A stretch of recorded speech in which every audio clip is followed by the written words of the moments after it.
Hey guys, tonight, we're doing something a little different.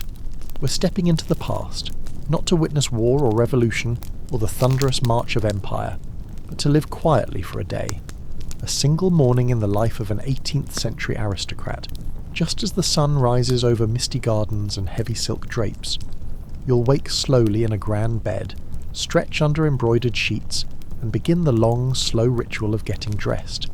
But not just dressed, composed, constructed, layer by layer, with etiquette, elegance, powder, and purpose. It is a world of subtle rules and rustling fabrics, of candlelight and chambermaids, of cool marble and warmer tea. Before we begin, tell me, where are you listening from tonight, and what time is it where you are?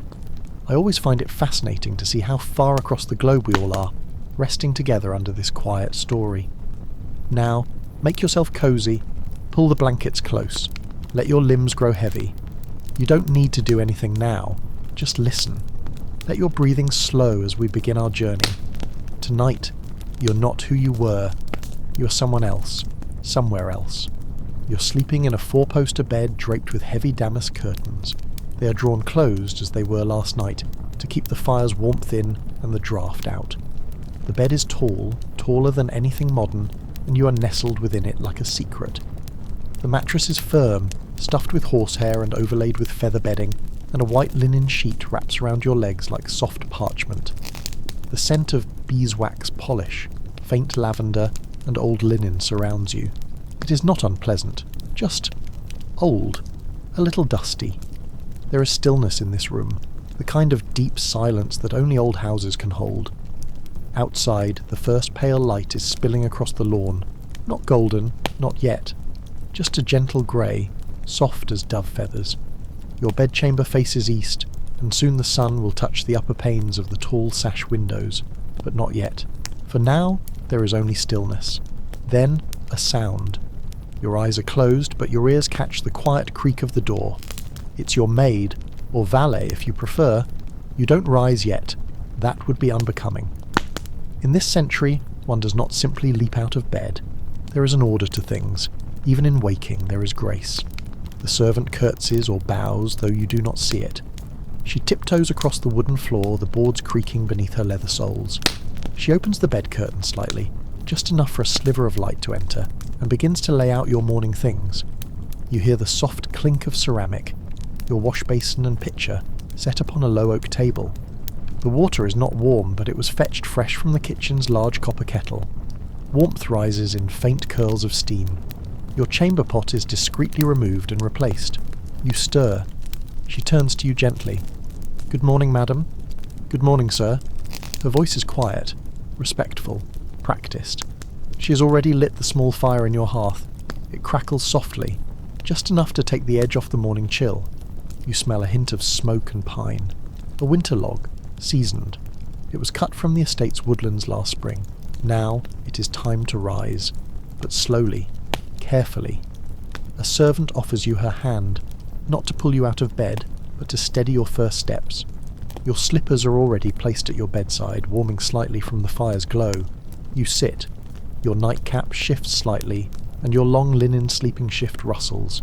A bell pull cord is beside your bed. You give it a gentle tug. Downstairs, someone hears it. A footman, perhaps, or your second maid. The household begins to stir in response to your needs. You stand, and the room is cool against your skin. The heavy red curtains still obscure most of the window, but the edges are glowing now, faintly.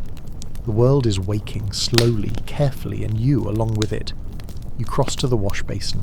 The porcelain pitcher is delicately painted in blue chinoiserie. A fashionable import from the Far East, a symbol of your cultivated taste.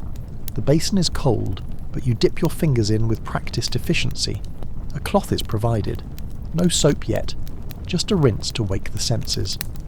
Your maid offers a clean linen towel, warmed by the hearth.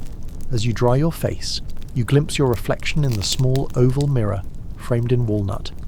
Not your real reflection, but the face of a person from another time. The faint puffiness of sleep still clings to your eyes, and your hair is tousled, but you are aristocracy. You are of status. That much is clear in every detail of the room around you. There is a small knock at the door. Your maid answers it. A footman enters with a tray, porcelain teacup, small loaf of bread, a bit of preserved plum. This is not breakfast, not yet, but just a lèvre de lis, a rising snack to tide you through the dressing hour. You sip the tea, bitter and herbal, and feel it trace warmth down your throat. And now your gaze turns toward the dressing table. Upon it rests the first layer of transformation, a long linen chemise, or for men, a shirt. Starched and white, it gleams faintly in the early light. Beneath it, garters, stockings, and stays. Yes, stays, the precursor to what you might know as a corset. But here, in the 1700s, stays are not torture devices. They are structural. They support posture and smooth the line of the body beneath rich fabrics. They are laced carefully, respectfully, never alone, but that comes soon. For now, your maid brushes your hair. Long, slow strokes. She hums softly, a lullaby her grandmother taught her. She does not speak unless spoken to. The hairbrush is made of boar bristle, and it catches on the knots gently, without pain. You close your eyes again, just for a moment. Let yourself drift. The world is not loud here. It does not demand. It unfolds. The fire has now taken hold in the hearth. You can hear it more clearly. The soft snap of pitch within the log, a whisper of warmth curling into the chill of the stone room. The air has changed. It no longer bites at your ankles as it did when you first stood. You sip the last of your tea. A footman has already come and gone, collecting the tray without a word. Like clockwork, like ritual. Your maid approaches the dressing table. On its polished surface sits a carefully laid arrangement of white linen. The first layer, modest, clean, unadorned. "Shall we begin, madam?" "Sir, your garments await." There is no rush. This is not a century of urgency. The morning unfolds deliberately. Your dressing is not a task, but a performance. An orchestration of textures and rules. You do not hurry. You present yourself to the process. You begin with the chemise.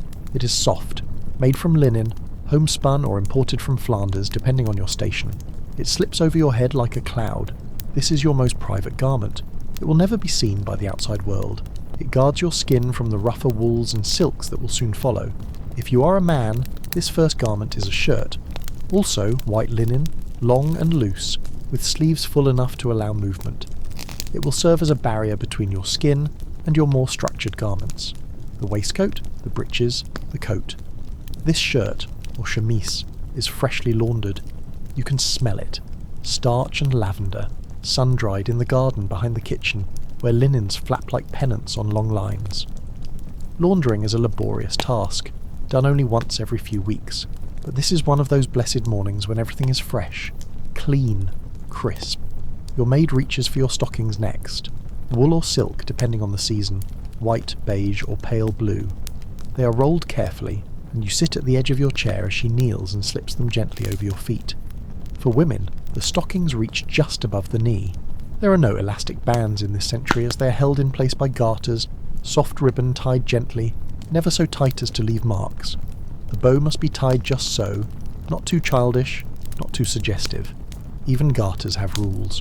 For men, the stockings are longer, often reaching mid-thigh, and they will soon be concealed beneath breeches and full fronts. But for now, they shimmer slightly in the firelight.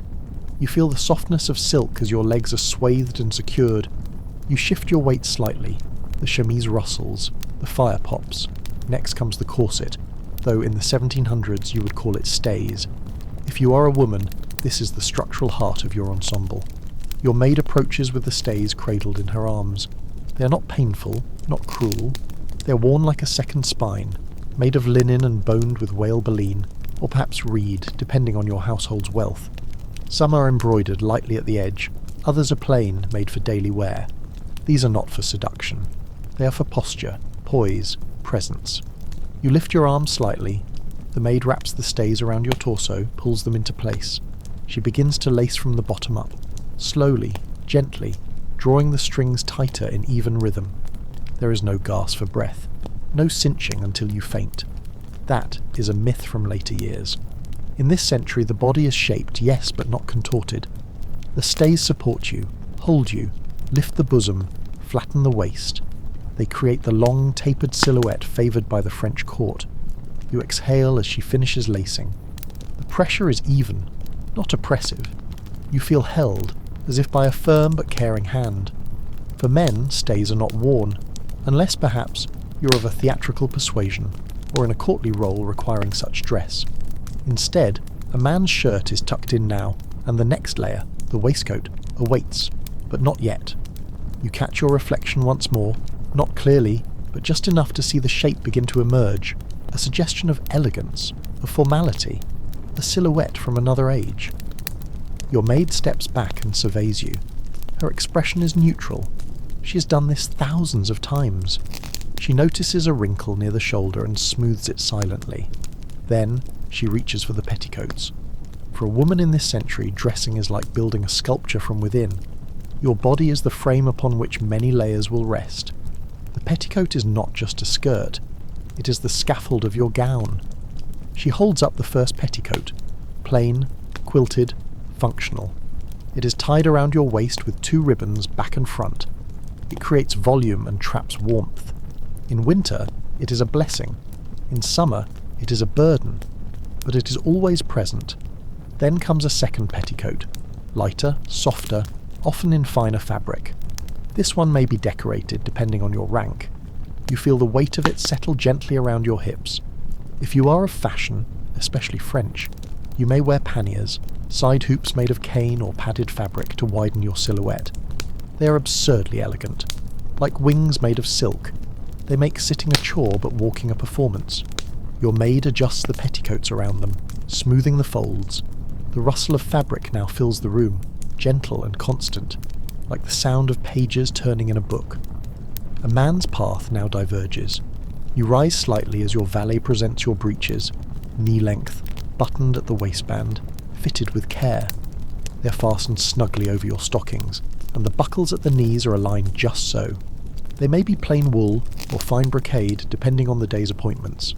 Next, your waistcoat is offered. Gold buttons, embroidered fronts, lush velvet or fine linen. It is long, longer than modern waistcoats, and fits like a proud exhale. Your valet brushes it down, inspecting for lint, pinching any creases away with gloved fingers. And now, you both pause. You, woman or man, are now halfway constructed. The body is shaped, the underlayers secured, the silence of the morning still holding gently around you. The coals shift in the fireplace. Outside the tall window, the pale light grows stronger. It is not yet time for powder, not yet for makeup, nor wigs, nor the great outer garments of brocade and lace, all that will come. For now, you feel the weight of your identity settling into place. You're not simply dressing, you are becoming. You move across the chamber with the slow care that the layers now require, the weight of linen and wool subtly shifting with each step. The maid, always attentive, always just a half step behind, draws back the curtain of the dressing alcove. Here the light falls more clearly through a tall window, filtered through gauze casting long morning shadows onto the polished floorboards. The toilette table is already prepared. It is small, elegant, draped with a clean cloth of ivory linen, and upon it is a modest arrangement of tools, scents, and small pots that speak to the next transformation. A brass mirror rests against the wall, its edges darkened with age, and nearby lies the day's wig on a carved wooden stand, carefully combed, curled, and powdered the night before. Before you sit, the maid ties a fine white cloth across your chest and shoulders, a protection against falling powder and rouge. For women, this moment is as important as any layer of silk. For men, no less so in a courtly life where appearance is its own language. She begins with your face. A small sponge cut from natural sea sponge and softened in rosewater is lifted and pressed gently to the skin. Not rubbed, never rubbed. The motion is careful, dabbing away the residue of sleep, of last night's faint perspiration, of anything that might disturb the mask soon to be applied. The air smells faintly of orris root, of lavender water and powdered starch. She reaches for a small porcelain jar. Within it, rice powder, the most fashionable and refined cosmetic of the age. It is white, milled to the softness of fog, and made not only to lighten the skin but to smooth and blur imperfections beneath a veil of refinement. With a rabbit's foot puff, she applies it in delicate swirling motions across your cheeks, your brow, your jawline. Not too much. You're not preparing for the opera or the king's visit. just enough to suggest that you are above toil, above weather, above the sun itself. For women, a touch of rouge is next, not bright, not garish, but a subtle flush across the cheekbones, the kind favoured by Queen Marie herself in Versailles. The rouge is made from cochineal or carmine, mixed with a trace of pomade and applied with a fingertip or tiny brush. It makes you look awake, alive, slightly amused. For men, rouge may also be applied, particularly among courtiers or those in fashionable cities like Paris or London, though often more faintly, worn like a secret. Your maid dabs the tiniest amount on your lips just to revive their colour. Chapped lips are not elegant. Dry lips speak of poor health, and everything in this ritual is built to communicate refinement, control, and cultivated beauty. Next comes the brows. The idea is not to reshape, but to define.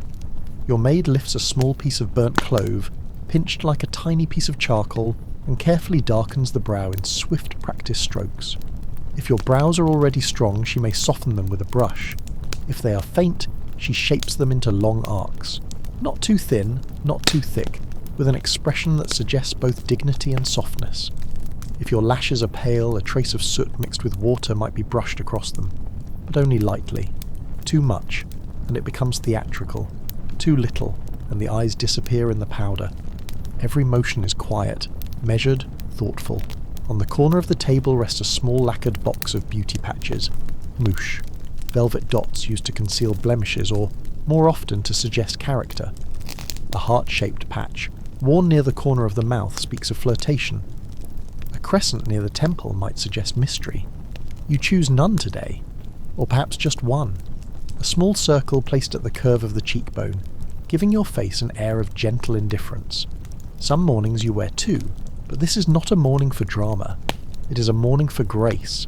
Once the face is prepared, she turns her attention to your hair.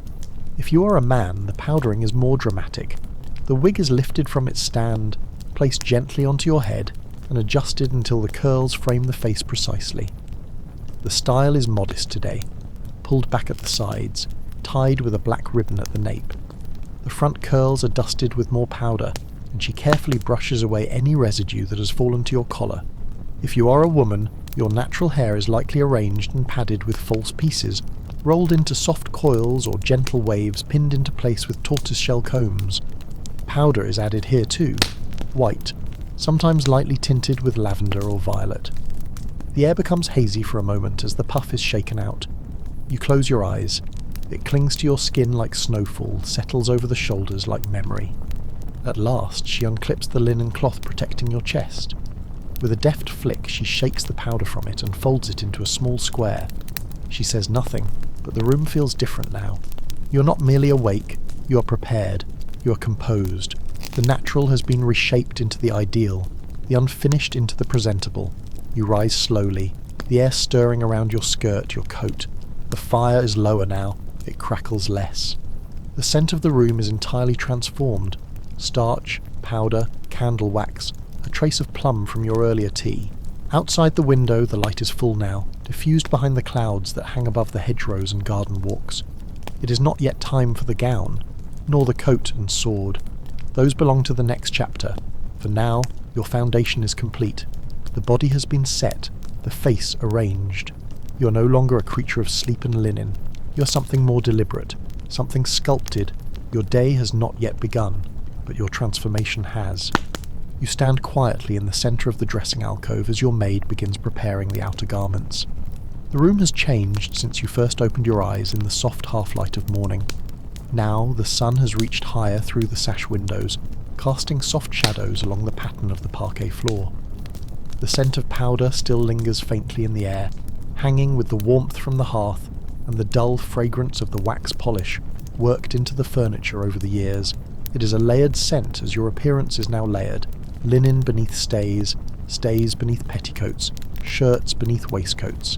Each element invisible beneath the one above, yet all necessary, all part of the whole. Your maid crosses the room to a long walnut armoire where the day's clothing has already been chosen. It was decided last night, after supper, before bed, what today's engagements would require. Something suitable for being seen, for sitting in the drawing room, for receiving guests in the blue salon or being seen walking, unhurried, in the gravel paths behind the house. Not court dress, not formal wear, but not morning gown or banyan either. Something in between, elegant, deliberate, but without excess. She returns with the gown if you are a woman, or the coat and waistcoat ensemble if you are a man. It is rich, but not loud. A pale grey silk for the gown, striped vertically in ivory and soft plum, lined at the edges with fine braid. It is wide at the hips, narrowing at the bodice, and the sleeves finish just below the elbow in soft flounces of lace. For a man, the coat is dark green velvet with deep cuffs and silver buttons, worn over an ivory waistcoat embroidered with scrolling leaves and narrow breeches to match. There is weight in these garments, more than you expect. The layers are not simply for warmth, but for presence, to give the body structure and gravity. If you are wearing a gown, the maid begins by lifting the outer skirt and bodice over your head with practiced ease. She adjusts the bodice first, smoothing it over the stays, and begins lacing it closed at the back with narrow cords through hand-sewn eyelets. There is no zipper, no hook. The bodice must follow the lines set by the stays, moulded to the torso with taut lines and straight seams. Once laced, she tugs the skirt slightly, straightens the pleats at the back, and adjusts the front panel so that it falls cleanly over your petticoats. A small mirror shows you your profile, the softened angle of your side silhouette flaring outward at the hips, then narrowing again at the waist, the lines softened by silk but dictated by linen and bone beneath. If you are a man, the dressing is more segmented but no less structured. First, the full waistcoat, longer than the modern kind, often falling to mid-thigh. It buttons up the front, its embroidery modest but precise. Then the coat, heavy and tailored, with deep pleats at the back that fall like architectural folds, shaped to curve outward just enough to suggest dignity. Your valet carefully folds the cuffs back, each one lined with cream silk, and smooths the fabric across the shoulders. He checks the alignment of the coat's fronts. Everything must fall straight. Each button must rest in place. The coat must not crease at the chest nor sag at the back. There is an art to it, though it is not called art. It is called preparation, decorum, respectability. A cravat is next. Whether lace or linen, whether stiffly starched or softly knotted, it is tied close at the throat. Your maid or valet stands before you now, looping the long strip of cloth into folds and tucks, adjusting it by feel. There is no mirror for this, only their hands and memory. They finish with a brooch or pin, or perhaps nothing, letting the folds fall loosely beneath your chin. You do not speak. You hold your posture upright, arms relaxed at your sides, as the final tie is made. Then come the smaller details, deliberate and fussy, but vital. Shoes, for instance. Yours are low-heeled and made of leather, with silver buckles that must be polished. They are set on a small footstool, and you place your stockinged feet into them one by one as the servant kneels, buckling each clasp with care. The shoes creak faintly, well worn but well cared for. If you are a lady, your shoes may be silk, with pointed toes and narrow straps. If you are a man, the heel may be red, still influenced by older French court styles. The buckle may be plain or encrusted with paste stones. Either way, the act of putting them on is ceremonial. It marks the end of dressing and the beginning of being seen. Last is the accessory, a small watch, tucked into the pocket of a waistcoat and held by a fine silver chain. A fan, if you are a woman, carved of ivory or painted paper, folded and hung lightly from your wrist. A snuff box, a lace handkerchief, a ribbon at the throat, or a jewelled pin. These are not indulgences. They are the punctuation marks of a day's outfit, the final confirmations of one's role in the world. Without them, the ensemble feels incomplete. With them, it speaks fluently. The servant steps back now. The room is quiet again. The rustle of clothing has ceased. The powder has settled. The fire has shrunk to coals. Outside, the gravel has begun to crunch faintly under passing feet. Gardener, courier, stable boy. Life outside your room moves onward, but inside, you're still. Ready. Constructed. The process has taken more than an hour. On court days, it takes longer. On hunting days, it changes entirely. But for this morning, it is finished. Your body is no longer your own. It has been dressed, framed, shaped. Your expression, subtly powdered and shaded, is poised. Not because you are vain, but because in this century appearance is meaning. To be seen is to exist in the eyes of others. To be properly dressed is to be properly understood. You're almost ready to leave the chamber. Almost.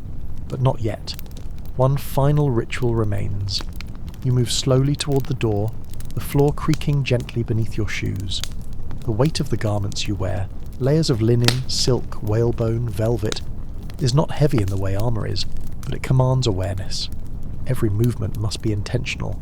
Your spine holds straighter now, not out of pride, but because the cut of your coat, the shape of your stays, the slope of your gown demands it. You're held upright by fabric, stitching, etiquette.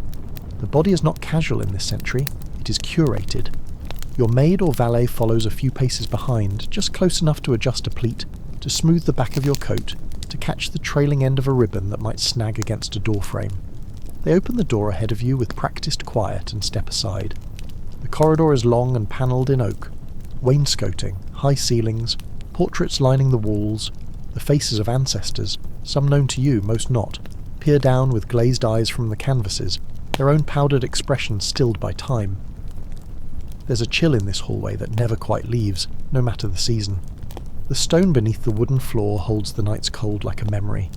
You descend the staircase slowly, not because you are tired, but because it is expected. The steps are wide and shallow, designed not for haste but for poise. Your hand brushes the banister lightly, not gripping, just balancing, a steady presence beside you. If you're wearing a gown with panniers, you angle your descent carefully so the skirts do not press awkwardly against the rail. You have done this hundreds of times. So has every person in this house. It is a movement passed down like language. You do not think about it, you simply do it. At the base of the stairs, a footman waits, stiff-backed in livery, hands clasped behind him. He offers a slight bow as you pass. There are no words exchanged.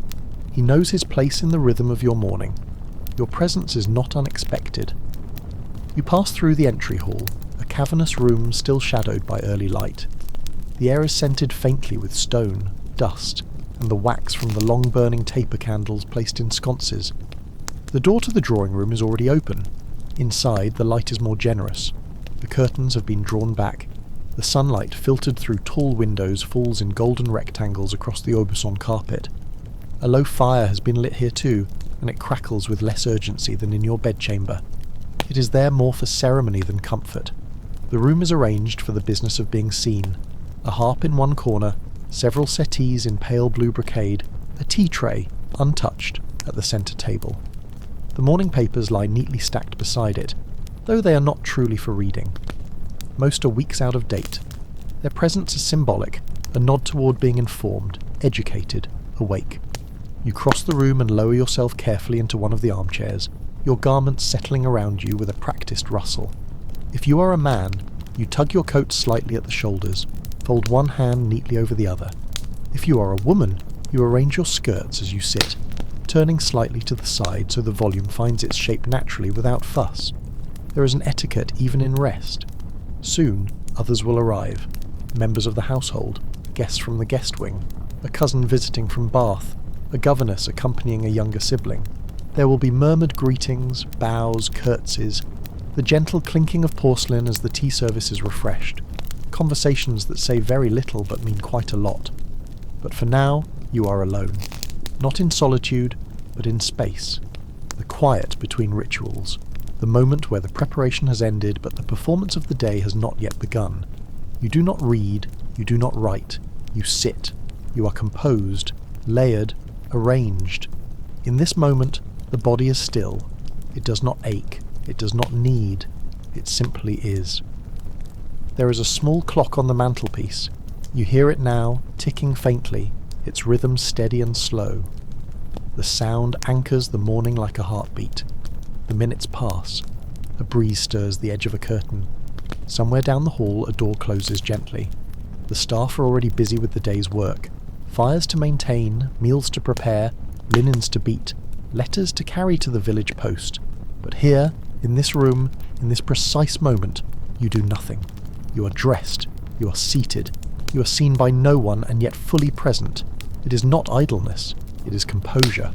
And as the clock ticks on and the light brightens further, the sound of footsteps begins to approach from the corridor. The day is arriving. You do not rise to meet it. You wait, as is proper. You are already ready. The drawing room remains still. though that stillness now has a certain readiness to it. The quiet is no longer solitary, it is anticipatory, the kind of pause that carries with it the scent of the day beginning. You sit precisely as one is expected to sit in the morning, upright but relaxed, composed but not stiff. The posture is its own language. Your hands rest lightly atop one another in your lap, or, if you're a gentleman, perhaps one gloved hand dangles gently from the carved wooden arm of your chair, the other holding nothing at all. No book, no paper, no cup. That would be premature. You wait for company before you allow yourself to perform sociability. The first figure appears in the doorway, a lady of some maturity dressed in soft dove-grey silk, her fichu pinned in a precise triangle across her chest, her hair powdered faintly, more out of habit than vanity. She curtsies with a softness that speaks not of deference but of ritual. You incline your head, no more. Anything more would border on warmth, which would be inappropriate at this hour. Another guest follows her, younger, more animated, though still within the boundaries of morning decorum. A small murmur of greetings is exchanged. No laughter, no interruptions. These are not the hours for exuberance. These are the hours for quiet performance. The footman reappears with the tea tray. He moves silently, placing it down upon the inlaid walnut table without so much as the clink of a cup. The set is Chinese export porcelain, blue and white, each cup rimmed in fine gilding, the teapot narrow and balanced, the handle delicately curved. Tea is still a luxury, though less so than it was 20 years ago. It is not poured casually. A lady, never a servant, undertakes the task. She folds back the sleeve of her gown slightly, revealing a pale wrist, and begins to serve with small, steady movements.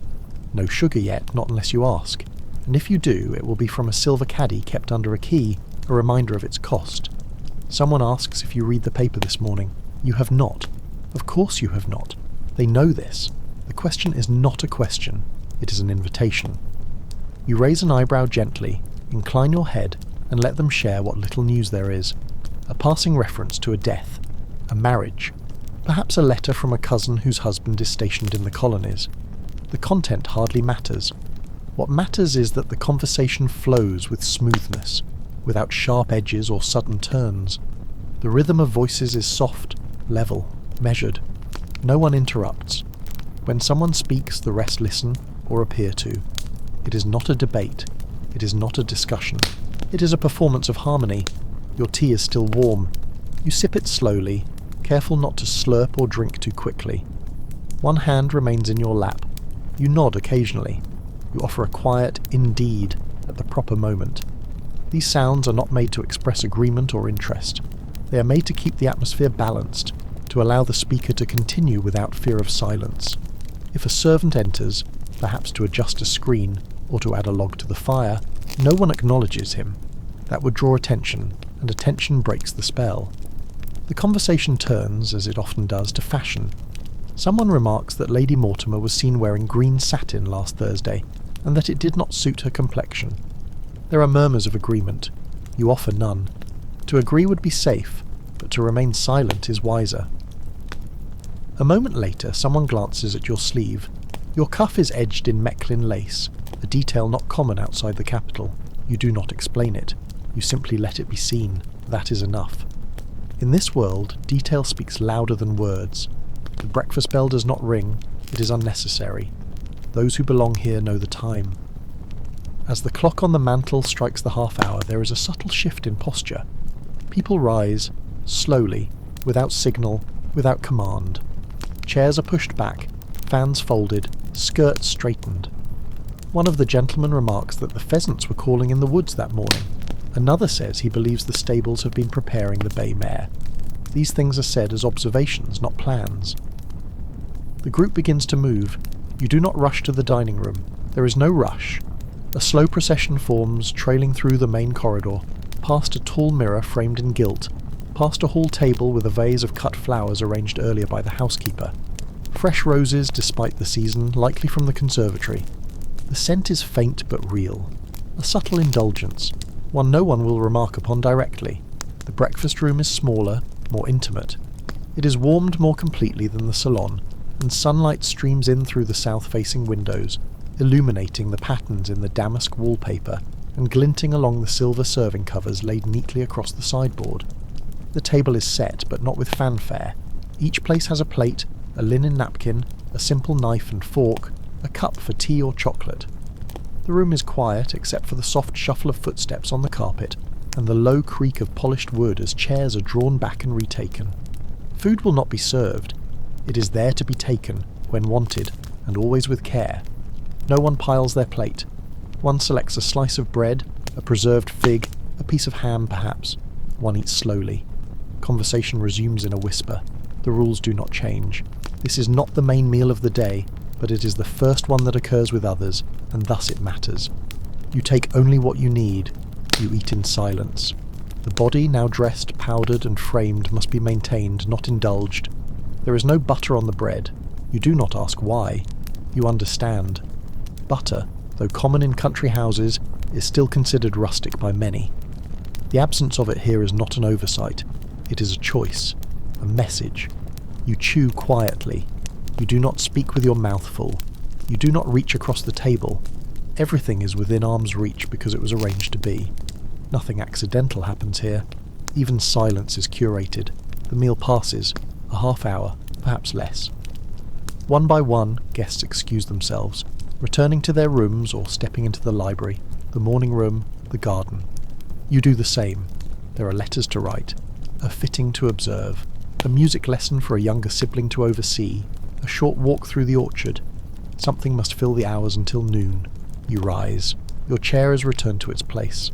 A footman lifts the door slightly on its hinges as you pass so it makes no noise. Outside the room, the corridor remains unchanged. Only the light has shifted, warm now, casting delicate shadows from the frames on the wall. You do not hurry. The day has begun, but not rushed. The performance continues, scene by scene. You return to your chamber, or perhaps to the morning room, a space designed for use precisely in this part of the day. Neither entirely private nor entirely public, a place where you may attend to tasks without fully stepping into the performance of social life. The room is bright now, with sunlight angled across the writing desk by the far wall, a slight breeze stirring the muslin curtains. The scent of ink and parchment rises faintly from the drawers, familiar and slightly bitter. The fire here is smaller than in the other rooms, just a few coals, enough to keep the chill from the corners. You feel the heat more acutely now, through the many layers you wear, though you show no sign of discomfort. Your maid has already placed the small tray upon the desk, sealing wax, a stick of red and a stick of black, a penknife for trimming the quill, a blotter laid across the top of your correspondence folio. The inkpot glistens with fresh iron gall, the kind that stains the fingers for days if one is careless. But you're not careless. You take the quill between your gloved fingers. It is acceptable to write gloved for brief correspondence, and begin with the usual notes. A reply to a cousin, short and polite. A message of thanks for a delivery of fabric, noting the quality but omitting the slight fraying at the selvage. A word to your aunt in the city, expressing hope that her cough has abated. These are not letters in the modern sense. They are gestures, symbols of your presence, your activity, your refinement. One does not go unrepresented in the minds of others. It is as essential to remain written into the world as it is to be seen within it. You sign your name with care. You press your seal into warm wax. You leave the faintest trace of scent on the folded page, a drop of lavender, a hint of clove, something distinctive but not excessive. The letters will be handed to a footman, who will take them to the post stable after midday. They will reach their recipients in 2 or 3 days, if the weather holds and the roads remain dry. The business of letters concluded, you turn to the other demands of the morning. These vary depending on who you are, your gender, your rank, your responsibilities. If you are mistress of the household, the housekeeper will wait discreetly outside the door, ledger in hand, ready to report on the accounts, flour ordered, candles used, lace damaged, a missing silver spoon. If you're not, you might be called upon to help review the day's embroidery, a design for a petticoat panel, or the progress of a piece being stitched for the linen chest of a cousin's coming wedding. If you are a gentleman, perhaps you move to the study to glance over estate matters, or to examine the state of your watch collection, adjusting the mechanism with the help of a fine brass key no larger than your thumbnail. Whatever your role, the rhythm is quiet, unhurried. There is no shouting, no laughter, no loud footsteps. Servants move as if in a ballet. voices low, gestures smaller than necessity requires. It is a world of soft glances and coded tones. Even reprimands are quiet, spoken behind doors or in hushed tones by a hearth. To lose composure is to lose position. You understand this as instinct, as deeply as breathing. A basket of linens arrives for your inspection. Lace cuffs, handkerchiefs, embroidered fichus. You lift each piece carefully, fingers skimming the surface to check for fraying, for stains, for needlework left incomplete. You set aside a sleeve with a loose hem. You approve the others. The basket will be carried away without comment. You know it will return tomorrow filled again. This is part of the ritual, an endless loop of appearances maintained. If you are learning, perhaps young or newly installed in this house, you may be given a needle yourself, a strip of sampler cloth marked with faint lines. You sew. Not because the work is needed, but because it disciplines the body, the hands, the posture. The act of sewing trains one to sit still, to attend to fine detail, to understand patience. You do not rush. The thread must lie flat. The tension must be even. When you tire, you place the needle carefully into its cushion and rise without sound.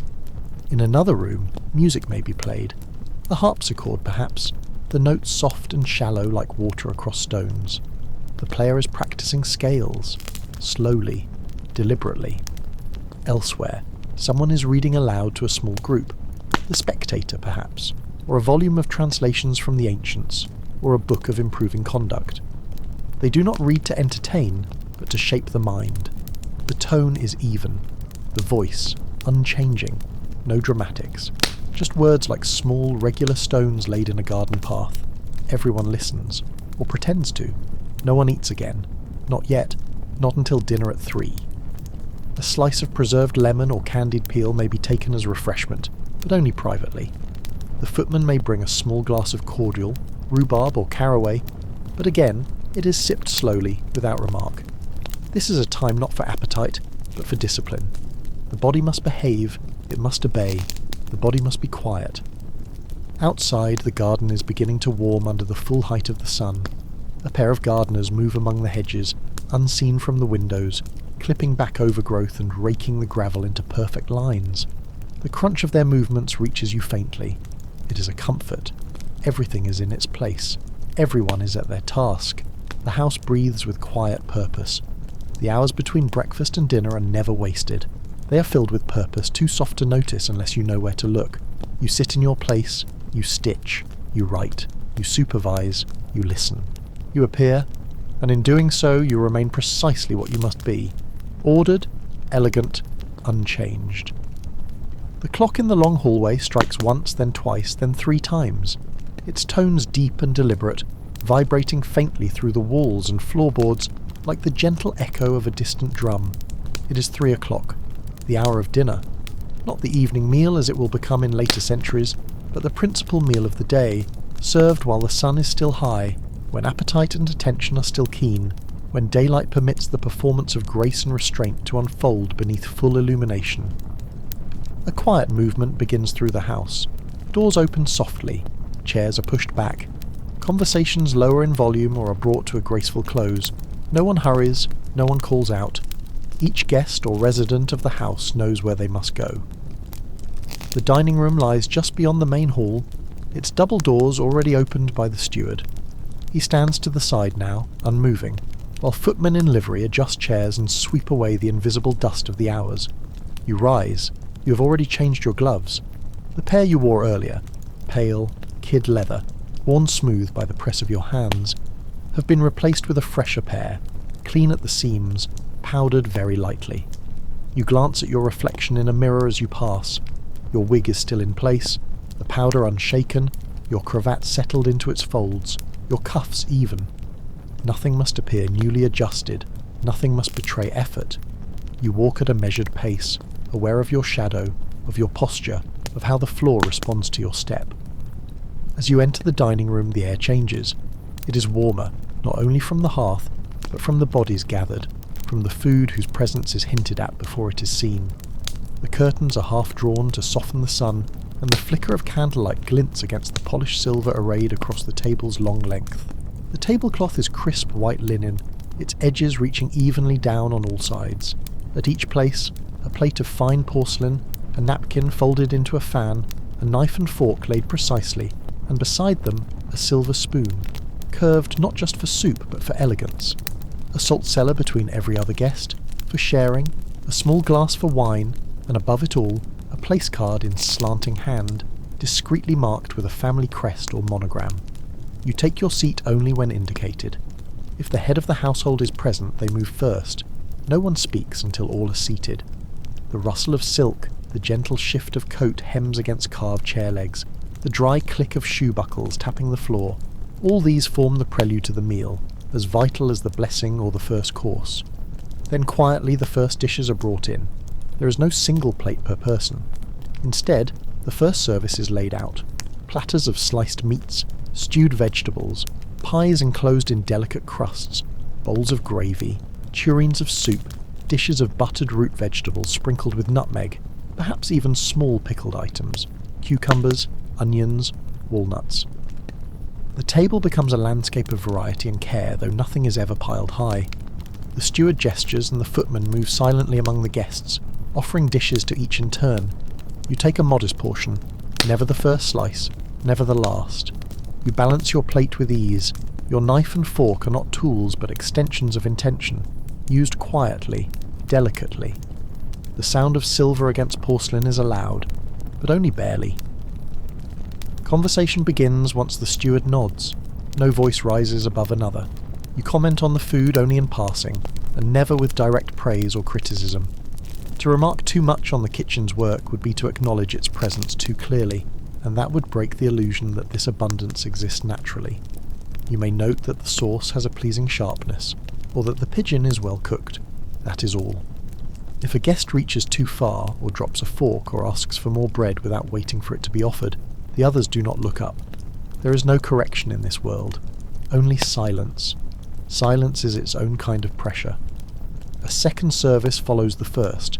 Perhaps a roasted bird, a fish and cream, a dish of peas or artichoke hearts. Again, the footmen move as though reading one another's thoughts, anticipating gestures before they're made. Your plate is cleared and replaced. A fresh napkin offered, not directly, but laid across the arm of your chair while you look elsewhere. Wine is served sparingly. It is not a meal for drunkenness. A glass of claret, perhaps, or a light white wine imported from Portugal. Water, too, brought in tall glass decanters, chilled with ice harvested from the estate's icehouse and wrapped in cloth. You drink slowly. The wine is less about flavour than temperature, colour, clarity. Each sip is part of the image you continue to uphold. The third service is sweet. Tarts of preserved fruits, almond pastries, a small dish of syllabub, cream whipped with lemon and fortified wine. Not large portions, not heavy. Sugar is still costly, still measured. You take a small bite and set the spoon down. Your appetite must always appear controlled. To want is to lack. To finish quickly is to admit hunger. The truly refined are nourished by discipline. Throughout the meal you are performing.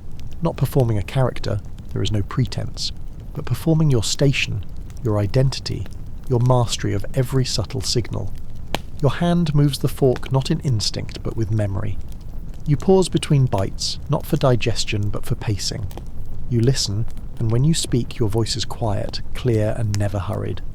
As the plates are cleared for the final time, the steward signals again. A quiet word. The footmen begin to remove the cloth from the table in one long practiced movement, revealing the polished wood beneath. It gleams. You stand only when the host rises. You bow your head, nod to the others. If you are a lady, you gather your fan, your reticule, your folded gloves. If you are a man, you adjust your cuffs, smooth the line of your waistcoat, and fall into the slow procession that now drifts toward the withdrawing rooms. There, coffee may be served, or chocolate, a game of cards, a walk along the gravel paths in the garden. But the meal is finished. The performance has not ended, but it has shifted scene. You have passed through the centre of the day, held within a ritual older than your own memory. Your body, shaped and prepared in the early morning, has carried you through it all with the silent poise expected of your name, your birth, your place in the world. You do not reflect on it. Reflection is for poets and philosophers. You simply live it, precisely, quietly, correctly. The dining room has emptied, its heat now lingering in the soft shine of the table, and the perfumed air left behind by roasted meats and wine. You do not glance back. The ceremony of dinner, so precise and rooted, is over, and the rest of the day spills gently forward like silk unrolling on polished wood. The afternoon is long and languid. These are the quietest hours, measured, yet without fixed demand.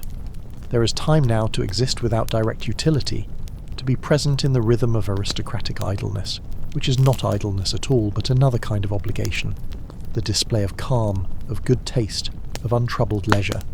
Time itself here is a luxury, and you're expected to inhabit it with ease.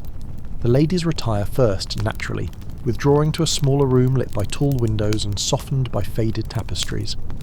The light slants across low tables, where bone counters wait for whist and quadrille, and embroidery hoops lie half-finished beside neat spools of silk thread. Conversation is light, rarely philosophical, never too revealing. The voice is a tool, managed and softened like the bodice of a gown. A lady's laugh is never loud. Amusement must appear as a ripple across still water, never a wave. If you are among them, you take your seat with quiet confidence. Perhaps a few stitches into a border begun yesterday. Something small, manageable, elegant. The act is not for utility, but for display. The threads match the palette of your gown. The subject, a wreath, a classical urn, a tiny pastoral scene, is chosen for its calm harmony. As you work, you feel the tension in your fingers relax, not from rest, but from rhythm. Stitch after stitch, breath by breath. The embroidery frame holds not only fabric, but a performance of virtue, steadiness, and femininity. If you are a gentleman, you do not remain long at the table after dinner. A quarter hour perhaps of soft talk over brandy, a comment on the quality of the port, the scent of the cigars. Then, you too make your way toward the drawing rooms, or perhaps outside, where the gravel paths stretch between shaped hedges and the whisper of clipped rose bushes. There is little to say in these hours that requires urgency. You may take a volume of poetry from the shelf, a slim book bound in calfskin, and read a few lines aloud to a companion, more for sound than for sense. You do not debate, you reflect, or you pretend to. Outside, the garden waits like a stage, symmetrical and still. You move slowly through it if you go at all, not for exercise, but for visibility. The coat you wear catches the sun just so. The heels of your shoes crush the gravel with delicate finality. You do not speak loudly, you do not break from the path. Even in nature you must move with purpose. There may be other amusements, a set of billiards, if you're in the country. A piano played softly by a cousin recently returned from the continent. A few polite hands of cards, the counters handled with careful precision, never dropped, never clutched. If money is involved, it is trifling, more a gesture than a gamble. To win too much would be a breach of taste. To lose extravagantly, worse. Occasionally a guest arrives late in the afternoon, someone from the nearby estate perhaps, or a distant relative pausing on their way to Bath or London. Their arrival is quiet but noticed. A servant collects their outer garments, their gloves, their hat. They are offered a light cordial or tea, not as nourishment, but as welcome. Introductions are brief. Everyone understands their role. Even new arrivals know how to slide gently into the existing atmosphere, like oil poured into still water. By now, your clothing, worn since early morning, begins to press more insistently against the body. The stays are tighter with the hours. The wig, once light and powdered, grows heavier. The fabric beneath your arms holds the warmth of the day. Yet you do not fidget. You do not remark on it. To show discomfort is to break the illusion. You exist as if the garments were not garments at all, but a second skin, constructed not from thread, but from intention, from social law, from centuries of unspoken rules. A letter is brought in from town, delivered by a rider who left before dawn. It is not urgent, news rarely is, but it is opened with care. A cousin writes of a gathering in London, the King's Court glittering with new arrivals. A lady is rumoured to have worn a Turkish-inspired gown. There is speculation that wigs will become smaller in the coming season. The letter is folded again and placed aside. Such things are not discussed immediately, but will resurface later, gently referenced in some remark about fashion or taste, woven into conversation like silver thread through damask. The sun begins to lower, though it is far from setting. Its angle changes. The warmth it once gave begins to soften. Shadows lengthen across the wooden floors. You feel time pass not as a rush, but as a slow, inevitable glide, like a curtain falling almost imperceptibly. Servants begin to prepare the evening rooms. Candles are trimmed, new tapers are lit, small hearths are restoked. The rooms are not dim, not yet, but their brightness now comes from within, not from without. Soon it will be time to change, to remove the day's attire to prepare for evening, to refresh the body not by washing again, but by reassembling it for a different kind of presence. But not yet. Now, in this long and gentle afternoon, you exist in the softest edges of structure, watched but unwatched, active but not driven. The day breathes quietly around you. Nothing is expected, and yet everything matters. You sip your tea, or you fold your embroidery. You rise from your chair and cross the drawing room without sound. You place your hand on the polished doorframe, steady, practiced, precise, and you wait. The evening will begin soon. The afternoon dwindles not with a closing, but with a gentle thinning of presence, like the dissolving of mist in evening light. You rise slowly, aware that the rhythm of the day is about to turn once more. The quiet stillness of the post-dinner hours gives way to a softer, flickering world. The world of candlelight and shadow, of powder reapplied, of bodies rearranged not for comfort, but for grace. You return to your chamber, guided by the habitual silence of the corridors, past paintings that now seem to lean inward as the sun fades, their eyes deeper in shadow. The carpet gives only a faint whisper beneath your steps. No one speaks. Servants move quietly ahead of you, lighting wall sconces, adjusting screens, preparing coals. In your room, a small fire has already been lit.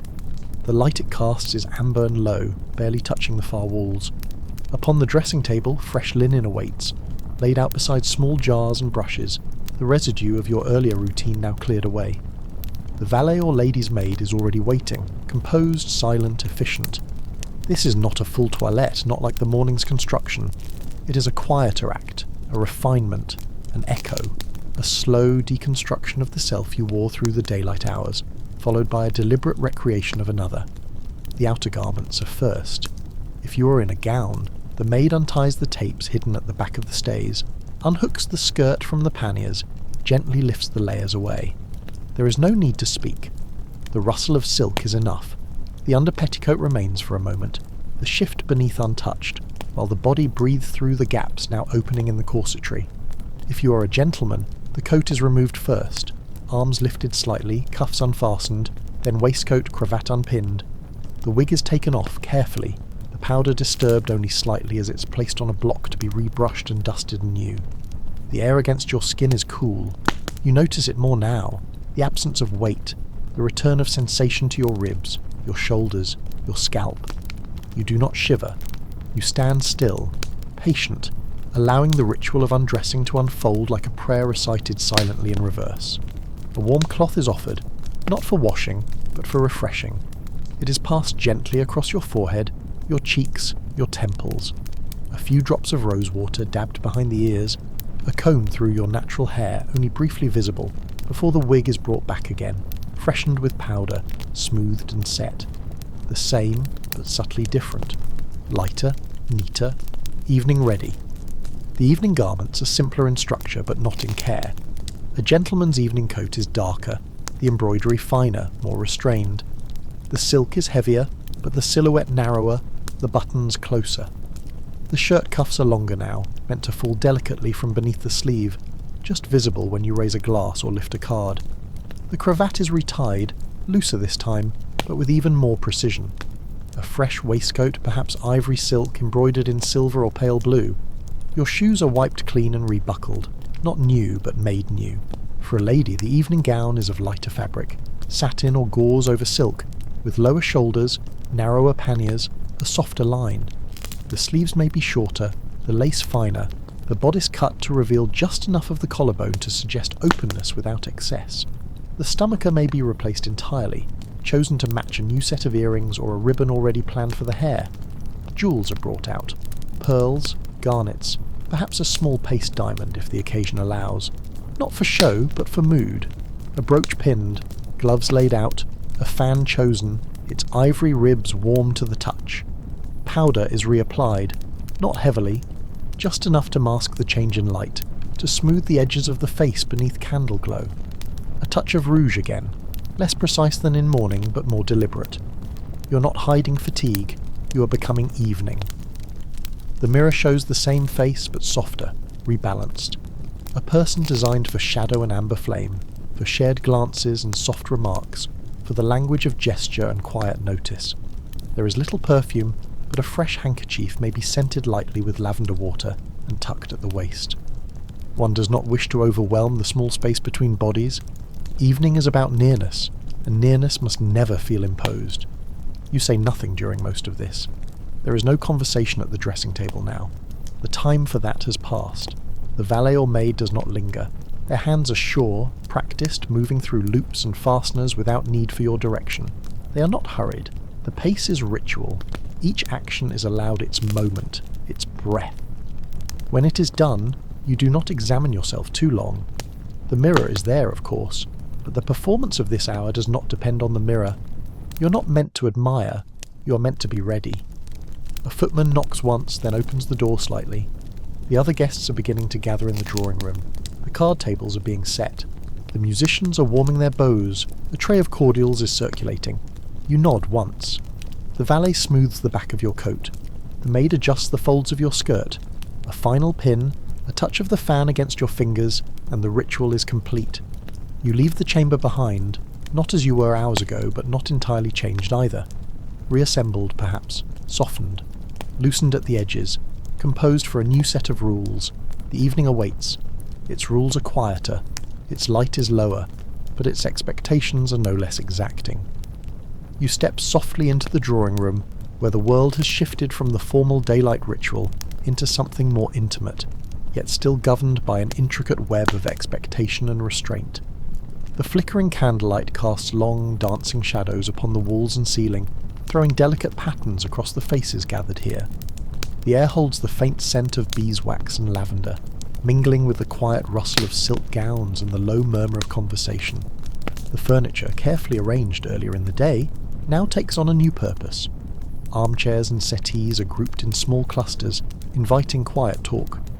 Card tables stand ready, their green baize surfaces spotless beneath the delicate porcelain cups and decanters of fine spirits. A harp and violin rest near the hearth, instruments waiting to fill the room with soft melodic strains that will weave between voices. You find your place with care, neither too eager to draw attention nor too withdrawn to be noticed. To be seen without seeking notice is a skill honed through years of practice. Your posture remains composed, your hands resting lightly in your lap or delicately holding a fan or glass. The slight tilt of your head, the controlled lift of an eyebrow, the occasional soft smile, all these small gestures form part of the unspoken language of the drawing room. Conversations here avoid topics too heavy or contentious. Politics, religion, and finance are broached only with the utmost caution, often in coded or elusive terms. Instead, the talk turns to literature, recent fashions in Paris or London, the latest theatrical performances, or the arts. Compliments are exchanged, always tempered by subtlety and grace. To praise too openly risks appearing insincere. To criticise is social poison. A lady near you speaks quietly of a new poem she has heard, its verses delicate and melancholic, fitting the mood of this dim, warm room. You listen, nodding slightly, offering an occasional phrase of agreement or mild curiosity. You might mention a favourite author, not to display knowledge, but to invite shared appreciation. Music begins gently, a violin's bow drawing a tender, vibrating note. A soft melody rises, floating over the room like a whispered secret. Some guests close their eyes for a moment, allowing the sound to wash over them. Others hum quietly along, their fingers tapping in time upon the arms of their chairs. If asked, you join in a duet or sing a verse, your voice controlled and clear, never too loud or breathless. The music is less a performance for applause than a shared experience, a thread weaving together those present in an unspoken bond. Cards may be dealt in a corner, the quiet click of ivory counters punctuating the evening stillness. Bets are small, gestures refined. No one ever loses their temper or lets excitement rise above a whisper. The game is an elegant dance of patience and strategy, much like the conversation itself. Throughout the evening, your clothing remains part of the performance. The satin or silk of your gown catches candlelight, shimmering faintly with each subtle movement. The lace at your wrists and neckline frames your skin like a delicate painting. The gentleman's coat fits like a second skin, the embroidery barely glinting but always present, a reminder of status and care. You sense the presence of others with every glance, the quick exchange of a meaningful look, the subtle shift in seating to allow proximity or distance, the delicate touch of a hand to a sleeve or a fan fluttered in amusement. The art of courtship is practiced here, but it is slow and measured, a game of glances and hints rather than bold declarations. As the evening deepens, the conversation grows softer, more intimate. Stories of past travels, childhood memories, or quiet hopes for the future are shared in low tones. The bright energy of the morning and afternoon is replaced by this gentle closeness, a shared understanding that the day's public performance is giving way to the evening's private communion. No one speaks too loudly, no one moves abruptly. Each gesture is considered, each word weighed. The drawing room is a space of balance, where restraint is strength and silence can be as eloquent as speech. Time slips by without notice. The hours fold gently into one another, the candle flames burning steadily, the music ebbing and flowing like a tide. You remain part of this calm, poised world, seen but not intrusive, present but never demanding. Soon, the evening will begin to wane. Guests will withdraw one by one, the soft sound of departing footsteps echoing through the hallways. The night will deepen into quiet solitude or whispered confidences behind closed doors, but for now you linger in the glow of the drawing room's quiet dance, an intricate ballet of presence, poise, and gentle connection. As the evening in the drawing room deepens, the air grows heavier with the faint scent of melting wax and the soft murmur of voices winding down. The music slows to a whisper, and conversations become more intimate, less about performance and more about genuine connection, though still restrained by the ever-present rules of decorum. You notice the subtle glances exchanged as guests begin to sense the evening's inevitable conclusion. The graceful art of departure begins quietly. No abrupt farewells or hurried exits, only measured steps and soft voices. A gentleman stands, smoothing his coat with practiced ease, offering a courteous bow or a gentle nod to a lady who returns the gesture with a demure smile and a slight curtsy. The delicate rustle of silk accompanies their movement as they make their way toward the door, each step deliberate and unhurried, maintaining the dignity of the occasion. Servants appear unobtrusively to assist with cloaks, shawls and gloves, their presence a quiet assurance that every detail is attended to without fuss or distraction. The final farewells are whispered exchanges of gratitude for the evening's company, promises to meet again soon, and well wishes for the night ahead. You may feel the subtle pressure to display warmth and sincerity, but also restraint. Too much enthusiasm might betray insincerity or desperation. The balance is delicate, like the folds of a gown or the precise placement of a wig. As you prepare to leave or retire to a more private chamber, the sounds of the house soften, the distant closing of doors, the faint footsteps fading down long corridors, the quiet murmur of voices retreating into silence. The world feels suspended between wakefulness and rest, a liminal space where the day's formality gives way to the promise of night's reprieve. Returning to your chamber, the process of undressing begins again. Not the elaborate toilette of the morning, nor the careful reassembly of evening, but a final shedding of layers that have both constrained and defined your day. The stays loosen, the gown slips away, and the wig is gently removed, placed carefully aside for cleaning. The skin beneath is cool and tender, touched lightly by the hand as if to remind you of the body beneath the artifice. A simple nightdress replaces the day's attire, made of soft linen or cotton, loose and forgiving. The hair is brushed free of powder and pinned away, and the face is wiped clean, bare of rouge or paint. The body feels lighter, freer, a quiet relief after the day's performance.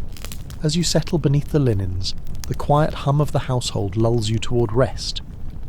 The candle beside the bed burns low, its flame flickering softly in the gentle draught. The house is still except for the faint sounds of night, perhaps a distant clock, the rustle of trees outside, the soft breathing of those sharing this estate with you. In these final moments before sleep, you are alone with the memory of the day's ritual, the layers, the powder, the careful movements and conversations all weaving together to form the fabric of your existence in this time and place.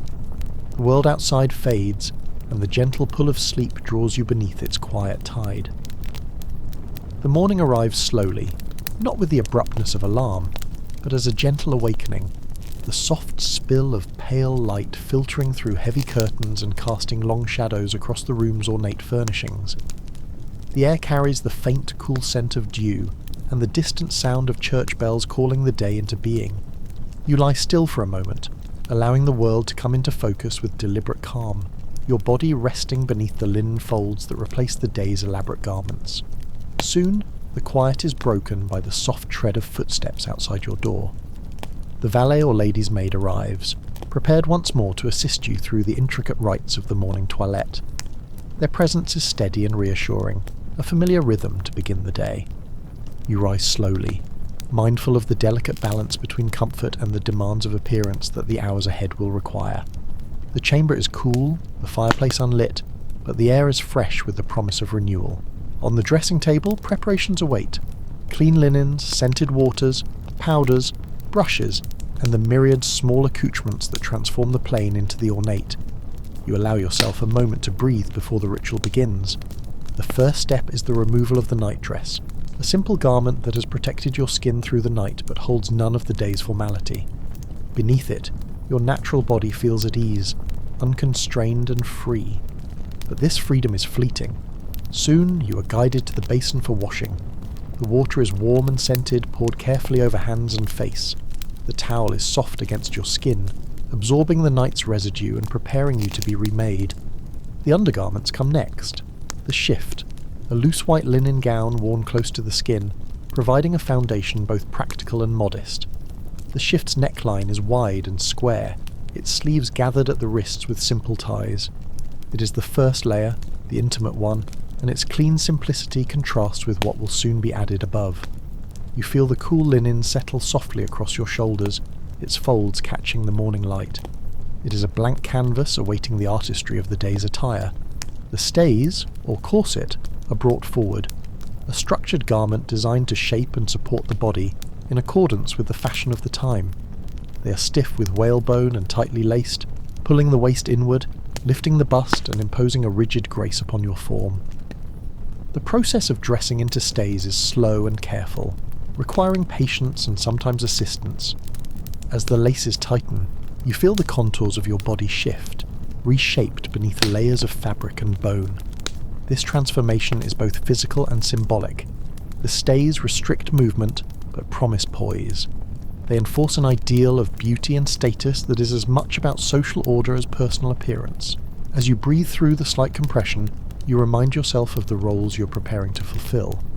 Following the stays, the next layer is the petticoat, a voluminous skirt that gives the gown its shape and volume. It is made of fine wool, silk, or linen, depending on the season and occasion, and may be starched or left soft. The petticoat swirls around your legs, rustling gently with each step. Above this, the panniers are fitted, hooped structures tied at the waist that extend the width of the hips dramatically, creating the iconic silhouette of the 18th century aristocrat. They are surprisingly light but require careful balance. You catch yourself in the mirror, noting how the lines of your body have changed, how your movements will now carry a slower, more deliberate rhythm. Once the foundation is secure, the gown itself is brought forth. It is heavy and sumptuous, often silk or brocade richly embroidered or woven with intricate patterns. The bodice is stiff and shaped, the sleeves ending just below the elbow with lace ruffles or delicate bows. The neckline may be square or rounded, framed with fine lace and sometimes adorned with ribbons or jewels. You slip into the gown, the fabric cool and smooth against the petticoat beneath. It feels like a second skin, weighted but protective. The gown's closures, hooks, buttons and pins, are fastened carefully, the final adjustments made by your attendant. As the mirror reflects your image, you see a figure transformed, not just by clothing, but by the invisible layers of expectation, decorum, and identity that these garments represent. The wig is next, the crowning element of the morning routine. It is powdered with starch to a pale, almost ethereal white, sometimes tinged with lavender or blue. The wig's curls are arranged meticulously, high above the head, sometimes adorned with ribbons, feathers, or small ornaments. The sensation of its weight and texture on your scalp is strange at first, but soon becomes familiar, a part of the carefully constructed persona you wear each day. Makeup follows, a thin layer of white lead-based powder to even the complexion, rouge to the cheeks, and sometimes a small patch of black velvet or silk, applied deliberately to suggest wit, mystery or flirtation. The lips are tinted a soft rose, and the eyebrows carefully shaped. As you finish, your hands glide over the fabrics, the curls, the powder, steadying yourself. The morning toilette is complete. You are ready to enter the world beyond your chamber, to take up the roles and rituals that await. After the final touches of makeup and the settling of your powdered wig, a moment of stillness fills the room. You stand quietly before the mirror, taking in the reflection that now seems both familiar and distant. An image carefully crafted, a mask of elegance and refinement that conceals as much as it reveals. The layers of fabric and powder are not merely adornments, but symbols of your place within a world that prizes appearance and ceremony above all else. The chamber's quiet hum is broken only by the soft rustle of fabric as your valet or lady's maid steps forward with the accessories that will complete your ensemble for the day ahead. A delicate lace fan, a pair of embroidered gloves, a small reticule for a lady, or the ever-present walking cane and tricorn hat for a gentleman. Each piece is selected with care, chosen not only for its beauty, but for the subtle signals it sends to those around you. You reach out to touch the fan, feeling the ivory ribs cool and smooth beneath your fingers.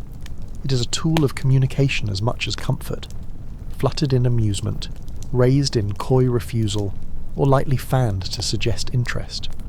You tuck the gloves neatly beside your gown, their soft leather and fine stitching a reminder of the hours of labour that produced them.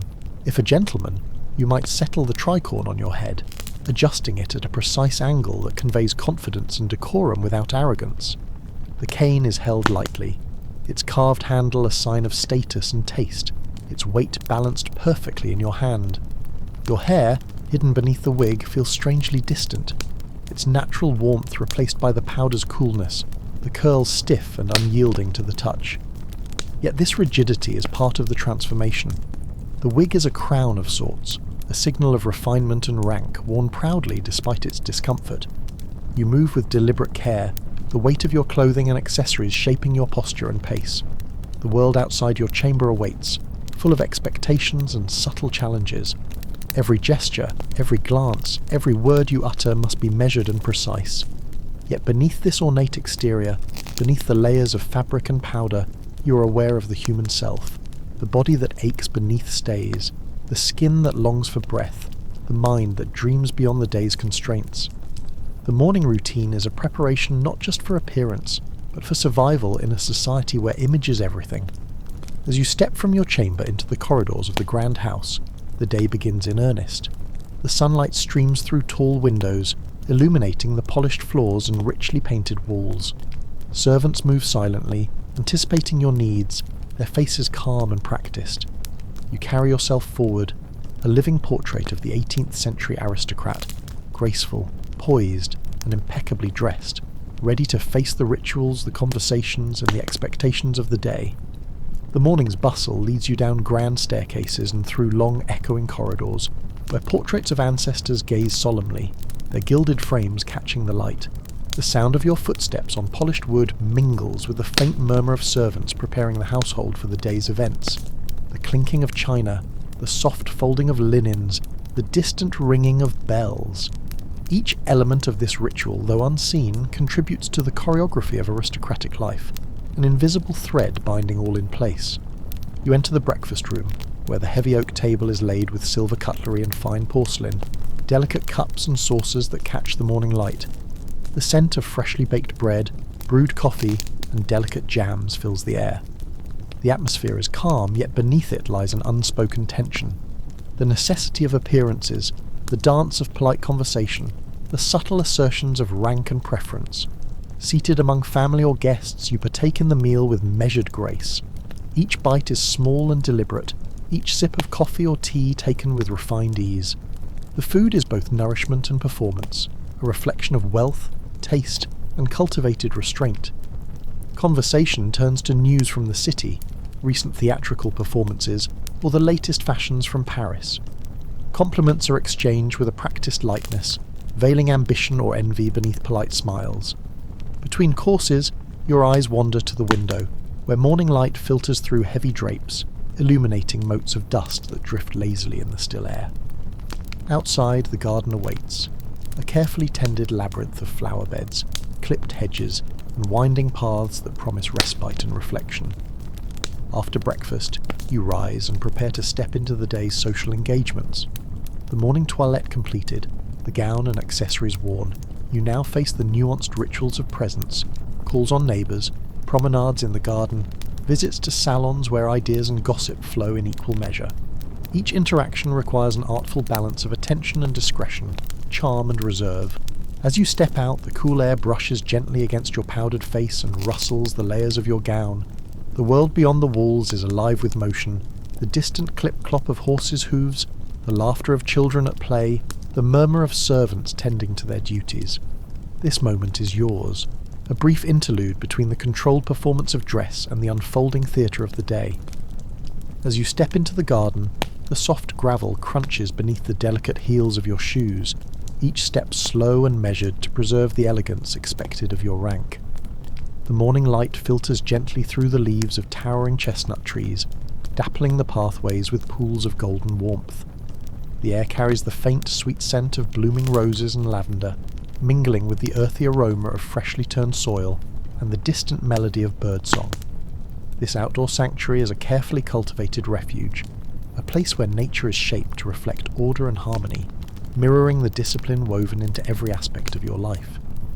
The garden's layout is a series of symmetrical beds and neatly clipped hedges, forming intricate patterns that seem to stretch endlessly. Marble statues stand sentinel among the flowers, their cold stone faces a silent contrast to the vibrant colours of tulips, peonies, and daisies. The fountains, though modest, gurgle softly, adding a gentle rhythm to the stillness. You pause at a wrought-iron bench beneath a blooming magnolia, its petals white and fragrant, and settle yourself carefully, the voluminous skirts of your gown spreading like a cloud around you. Here, in this moment of quiet, the layers of fabric and powder feel less like constraints and more like a second skin, familiar and protective. Your wig, powdered to perfection, feels surprisingly light in the cool morning air, the curls resting softly against the nape of your neck. You bring a gloved hand to your face, brushing away a stray petal caught in your lashes, the gesture delicate and deliberate. From the garden path, footsteps approach, perhaps a family member or a trusted friend. Their presence a welcome companionship in this formal world. Conversation begins softly, voices lowered to a gentle murmur that blends seamlessly with the natural sounds around you. Topics range from the latest news in the city to shared memories of past seasons, a subtle dance of familiarity and propriety.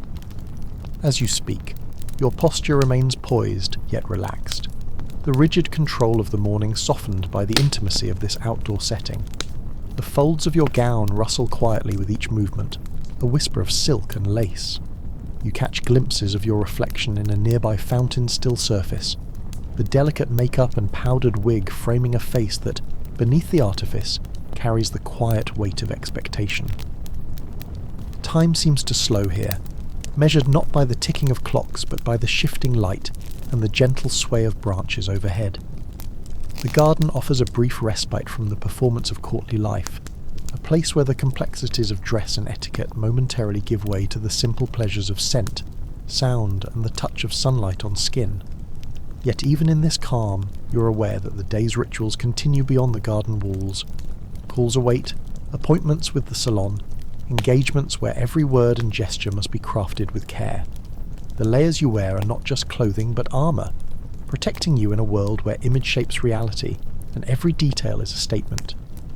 Rising from the bench, you take a slow, deliberate step back onto the gravel path, the soft crunch marking your passage.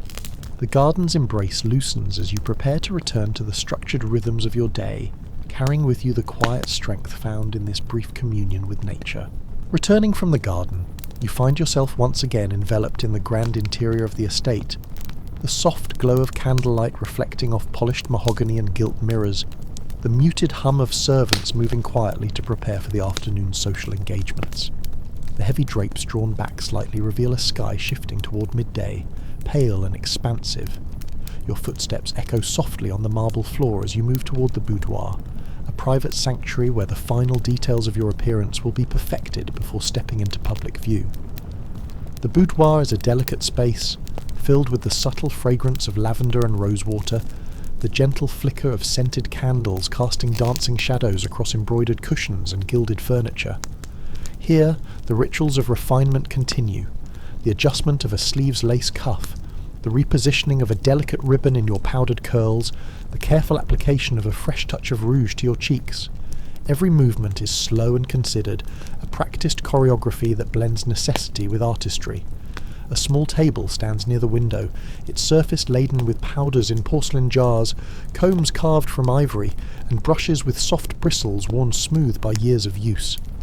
You lean forward, catching your reflection in a hand mirror, studying the contours of your face framed by the elaborate wig.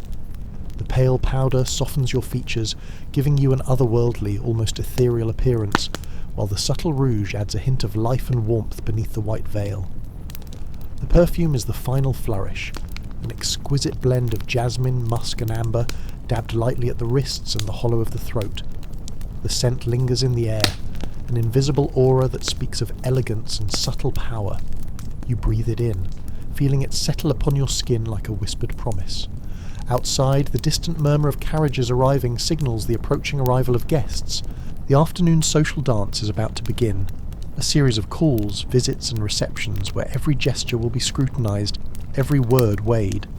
The clothing that once felt heavy and confining now serves as your armor, a shield of silk, lace and powder, behind which you can navigate the complex rules of aristocratic society.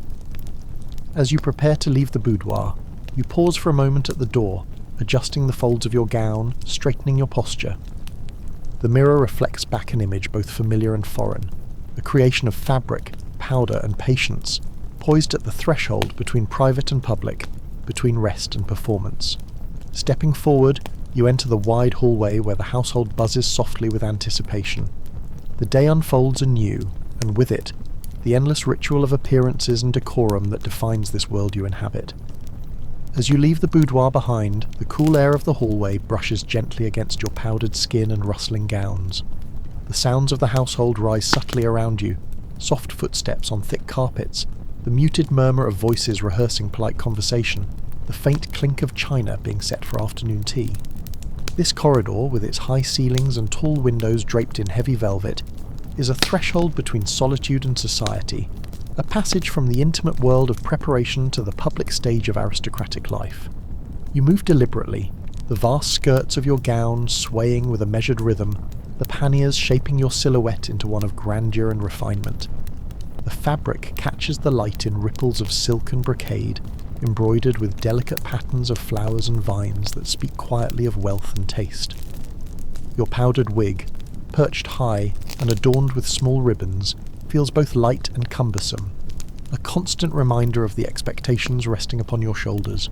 Arriving at the grand salon, you are greeted by a room alive with gentle chatter and the soft melodies of a harpsichord tucked into a corner. Crystal chandeliers refract the daylight, casting prisms of colour across the polished parquet floor. Elegant figures, dressed in similarly elaborate fashion, mingle with quiet ease, their expressions poised between cordiality and subtle competition.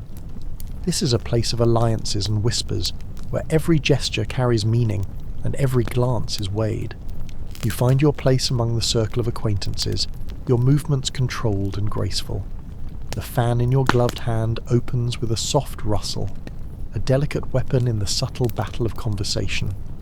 Words flow carefully, woven with compliments, hints, and the occasional playful tease, all delivered with the practiced artifice expected in these walls. You navigate the complex etiquette with a quiet confidence, your posture impeccable, your voice steady and melodic. Around you, the world of fashion and status unfolds in endless detail. Silks, shimmering with the latest dyes from the East Indies, lace so fine it seems spun from mist, jewels sparkling with a brilliance matched only by the eyes of those who wear them. Each detail is a chapter in a silent story of power and influence, alliances and rivalries. You're both participant and observer, aware of the intricate dance yet committed to your role. The afternoon progresses in a series of measured moments, the exchange of visiting cards, the delicate offer of tea, the brief whispers shared in shadowed corners. Behind every smile lies strategy, behind every gesture, intent.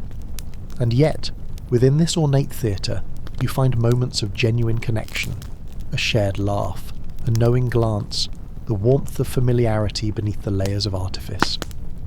As the light begins to soften toward evening, the salon slowly empties, the guests departing with the same grace they arrived. You retreat once more to the quiet of your chambers, the layers of fabric and powder feeling both heavier and more comforting after a day lived beneath the scrutiny of society. The cycle continues, each day a delicate balance of appearance and reality, restraint and expression, performance and self. In this world shaped by fabric and etiquette, you carry your identity not just on your skin but woven into every thread, every curl, every whispered word. The evening descends softly, casting long shadows through the tall windows of your chamber. The fading light settles like a gentle sigh upon the richly patterned walls, the heavy curtains drawn back to reveal a sky painted in hues of deepening blue and soft lavender. The distant sounds of carriages departing and the murmured farewells of guests dissolve into the quiet stillness that now embraces the house. Here, in this private sanctuary, the elaborate performance of the day begins to unwind layer by layer. You settle into the familiar routine of undressing, a slow and careful process that mirrors the morning's ritual, but unfolds with a tenderness born of fatigue and relief. The heavy skirts rustle softly as they are lifted, the panniers unfastened and removed with practiced ease. The petticoats follow, their voluminous folds slipping away to reveal the structured stays beneath. The corset's tight embrace loosens gradually, the laces eased by gentle hands, allowing your body to breathe again after hours of constraint. Beneath the stays, the shift lies cool and soft against your skin, its linen folds a welcome reprieve. The powdered wig, now somewhat askew from the day's movements, is carefully lifted off, the scent of starch lingering faintly in the air. Your natural hair, dampened slightly with water or scented oils, offers a quiet contrast to the artificial curls worn for hours on end. The makeup comes next, powder brushed away with a soft cloth, rouge gently removed, and lips cleansed of their rosy tint. This unmasking is both physical and symbolic, a shedding of the persona crafted so meticulously each morning. Your skin feels cool and real beneath the absence of powder and paint, the natural hues and textures reclaiming their place.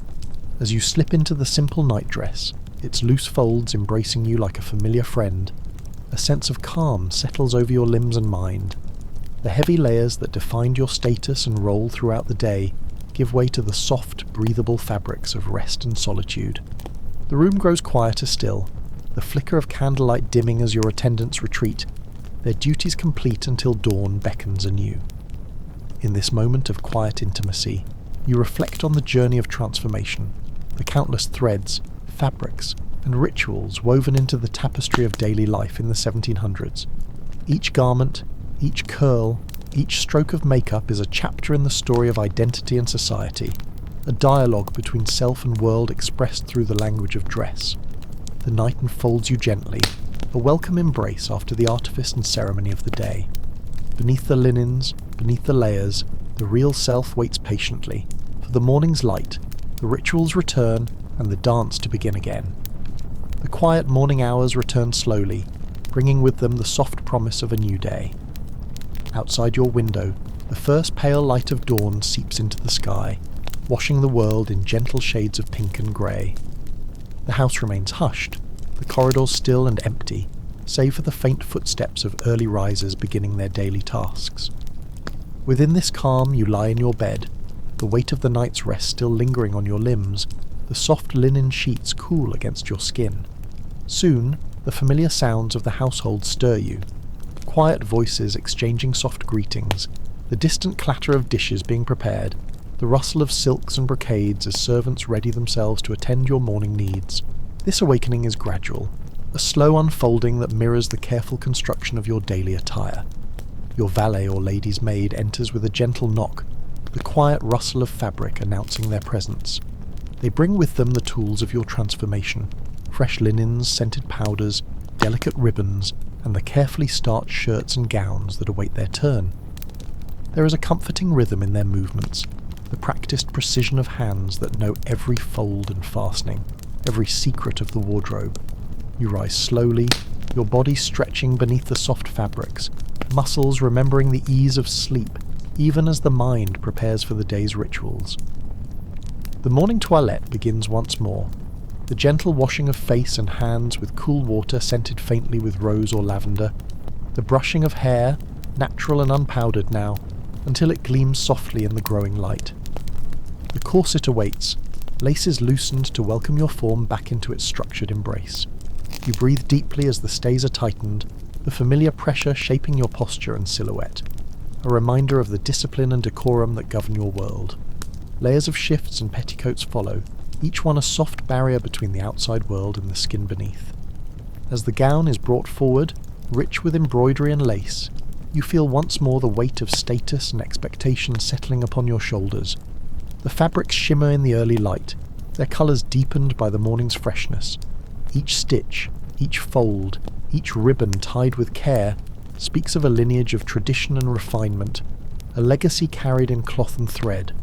The powdered wig will soon crown this ensemble, the final flourish of a ritual that marks the transition from night to day, from private rest to public presence. In this slow, deliberate process, you inhabit not only the garments but the roles they signify, the aristocrat poised at the intersection of history, fashion and society. The day is just beginning, and with it, the endless dance of appearances and identity resumes, woven anew in the fabric of the 1700s. The powdered wig, carefully stored in its box overnight, is now brought forth, a symbol both of status and transformation. Your valet approaches with the familiar bundle, its scent of starch and scented powder hinting at the hours of preparation that made it so perfect the day before. The curls, arranged with precision, seem almost alive, a cascade of white framing your face and rising in elegant swirls atop your head. With gentle hands, the wig is lifted and settled into place, secured by hidden pins and ribbons that bind it firmly yet invisibly. The sensation is strange at first, weighty yet fragile, stiff yet yielding, like wearing a crown made not of metal, but of artifice and tradition. The powder, a blend of finely milled starch and fragrant lavender, settles softly onto your skin, dulling the natural warmth of your complexion and lending an almost ethereal quality to your appearance. This ritual is as much about the mind as the body. Donning the wig signals your entrance into a world where image shapes reality, where the boundaries between self and society are negotiated daily. You catch your reflection in the mirror, the familiar face framed by the stark white curls and powdered skin looking both distant and compelling. Around you, the room is bathed in morning light, soft and golden, casting delicate shadows across the richly embroidered fabrics that await the next step of your dressing. The wig transforms not only your appearance, but your posture, your mannerisms, the very way you inhabit the space around you. Your hands move to the delicate ribbons and trimmings that will adorn the wig. A small bow here, a jewel there, each detail chosen with care to signal your personal taste and rank. The adornments speak in a silent language of power and refinement, visible only to those versed in the subtle codes of aristocratic fashion. Outside, the day hums quietly, the sounds of life stirring in the grand house and beyond its walls. Servants begin their rounds, the clatter of dishes and soft footsteps a constant backdrop to the morning's unfolding. You are poised now, a living emblem of the era's intricate interplay between appearance and identity, ready to continue the rituals that define your place in this world. The layers of clothing and powder, the wigs and ribbons, the makeup and accessories, all are threads in the fabric of your daily existence, weaving together the past and present into a seamless whole. In this transformation, you are both artist and canvas, performer and observer, embodying the timeless dance of dress and decorum in the 1700s. With the wig now perched and adorned, your attention turns to the delicate art of makeup, a practice both meticulous and symbolic in this century. A small table nearby holds an array of powders and rouges, each carefully prepared from natural ingredients, mixed with oils and perfumes to achieve the perfect consistency and hue. The pale, matte foundation is applied with a light hand, smoothing over your skin like a fine veil, transforming your complexion into the idealized porcelain visage that was the standard of beauty and status. You reach for the rouge next, dabbing it softly onto your cheeks in gentle, rounded patches, a delicate flush meant to mimic the natural glow of health, yet unmistakably crafted and controlled. The colour is subtle but deliberate, a whisper of life beneath the layers of powder. Your lips receive the same careful treatment, tinted a soft pink or rose, enhancing their shape without overwhelming the balance of your features. Each stroke of makeup is slow and intentional, a quiet meditation that prepares not only your face but your mind for the day ahead. This ritual, though seemingly superficial, holds a deeper meaning, a signal of readiness, respectability, and adherence to the unspoken codes of society. The face you present is a carefully constructed mask, one that conceals as much as it reveals. As you study your reflection, the powdered wig framing your face like a halo, you notice the small touches that complete this transformation. A beauty patch, often shaped like a heart or star, placed strategically to draw attention or convey a subtle message. These patches, fashionable and functional, speak to a language of flirtation, status, and even political allegiance, weaving an invisible narrative that only the most attentive could read. Beyond the mirror, the house continues to hum with activity. The scent of fresh bread and brewing tea drifts faintly from the kitchen, mingling with the subtle fragrance of your own perfumes. The day's social engagements await, calls on friends and family, visits to salons where art, politics and gossip mingle in equal measure. Your makeup, like your gown and wig, is an essential part of this performance, a tool for navigating the complex dance of appearances and influence.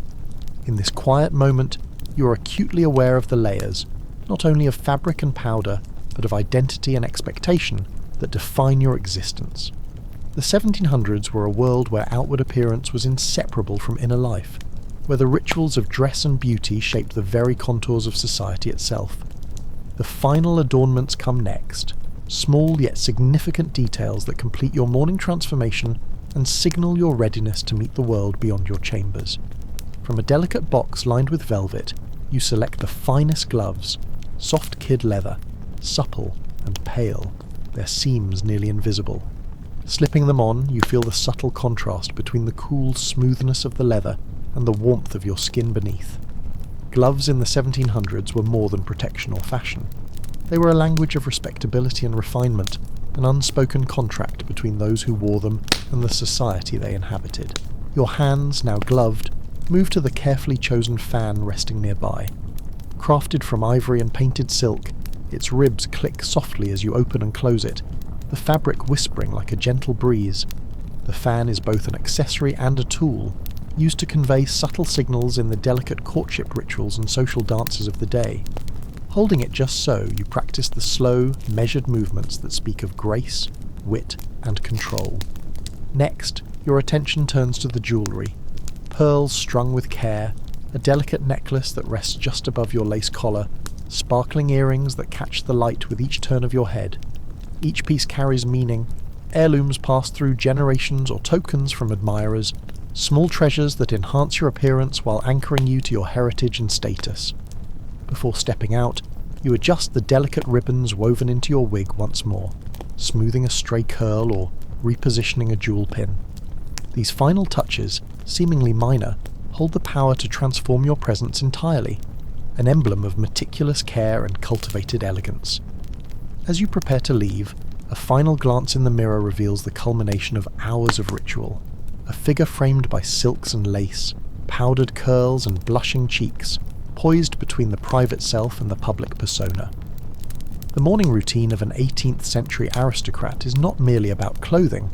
It is a careful construction of identity, a delicate balance between nature and artifice, between expectation and expression. Stepping into the hall, the grand house awaits, its walls echoing with the soft murmur of voices, the faint scent of tea and candles, the promise of encounters both formal and fleeting. The day's social rhythm continues, each moment another stitch in the intricate tapestry of your life in this elegant, demanding century. The grand staircase looms ahead as you descend, each step measured and deliberate, the rustle of your gown echoing softly against the marble. The banister, polished smooth by countless hands, cool to the touch, offers a quiet anchor as you navigate the descent into the heart of the house. The morning light filters through tall windows, casting long beams that mingle with the soft glow of wall sconces, creating pools of warmth against the cool stone. Below, the household is already stirring. The muted clinks of silverware and porcelain, the gentle footsteps of servants moving with practiced efficiency, the distant murmur of voices preparing for the day's engagements. The air carries the subtle scent of polished wood and freshly swept floors, mingling with the lingering aromas of lavender and rosewater that cling to your skin and gown.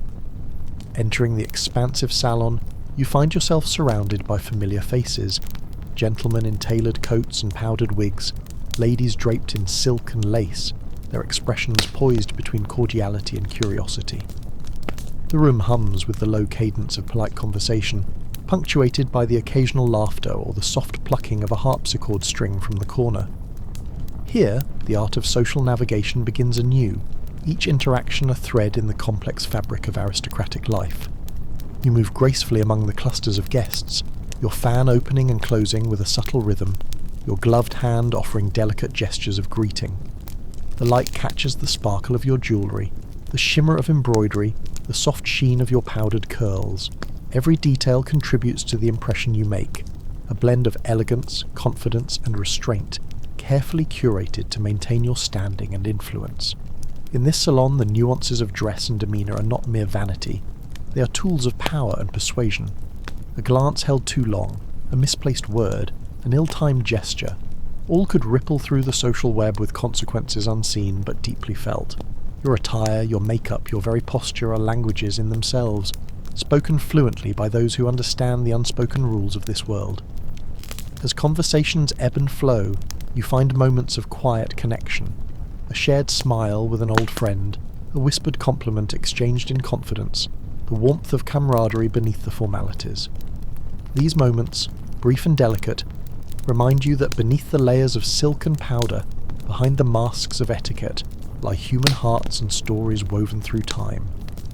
The morning progresses in this delicate dance, the world outside momentarily suspended as you navigate the intricate rituals of dress, speech, and presence that define your place in the 1700s. Each step, each smile, each carefully chosen word is part of the ongoing story, one woven with threads of history, fashion, and human experience. The morning conversations gently give way to the anticipation of the day's engagements beyond the walls of the house. You prepare to step outside into the crisp air, the faint chill of early spring brushing against your exposed skin beneath the layers of silk and lace. A delicate cloak, trimmed with soft fur and lined with fine satin, is draped over your shoulders by a waiting attendant. The fabric feels both heavy and comforting, a shield against the elements, and a final flourish to your ensemble. As you move toward the grand entrance, the polished floorboards reflect the light filtering through stained glass panels, casting muted rainbows upon your gown.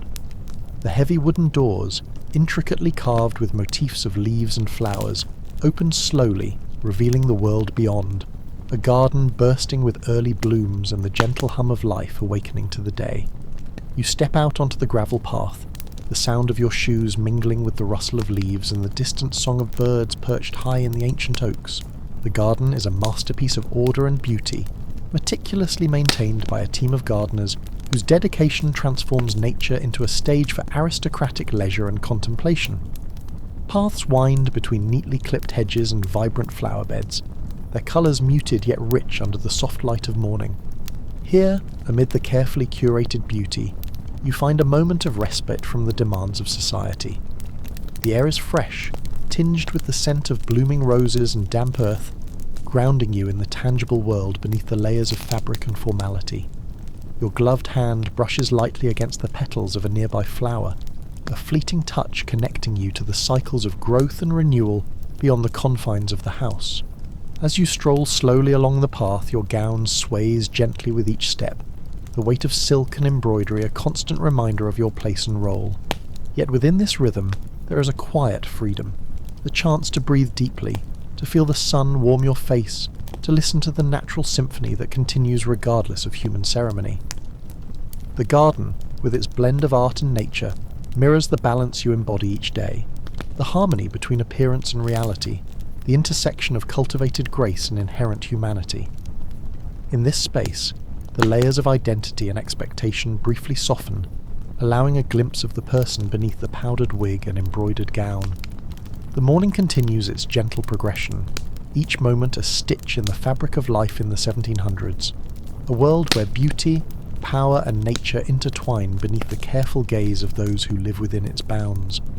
As the garden path winds gently beneath your feet, you approach a delicate wrought iron bench nestled beneath the spreading branches of a flowering magnolia. The bench, worn smooth by years of use yet sturdy, offers a quiet place to pause. Settling onto its cool surface, you feel the contrast between the softness of your silk skirts and the firmness of the metal beneath you. The morning sun filters through the leaves above, dappling your gown with patterns of light and shadow, creating an ever-shifting mosaic that seems to dance with the slow passage of time. Around you, the garden breathes softly.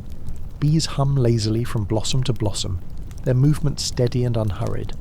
The gentle rustle of leaves and the faint murmur of water trickling from a nearby fountain add layers of sound to the serene atmosphere.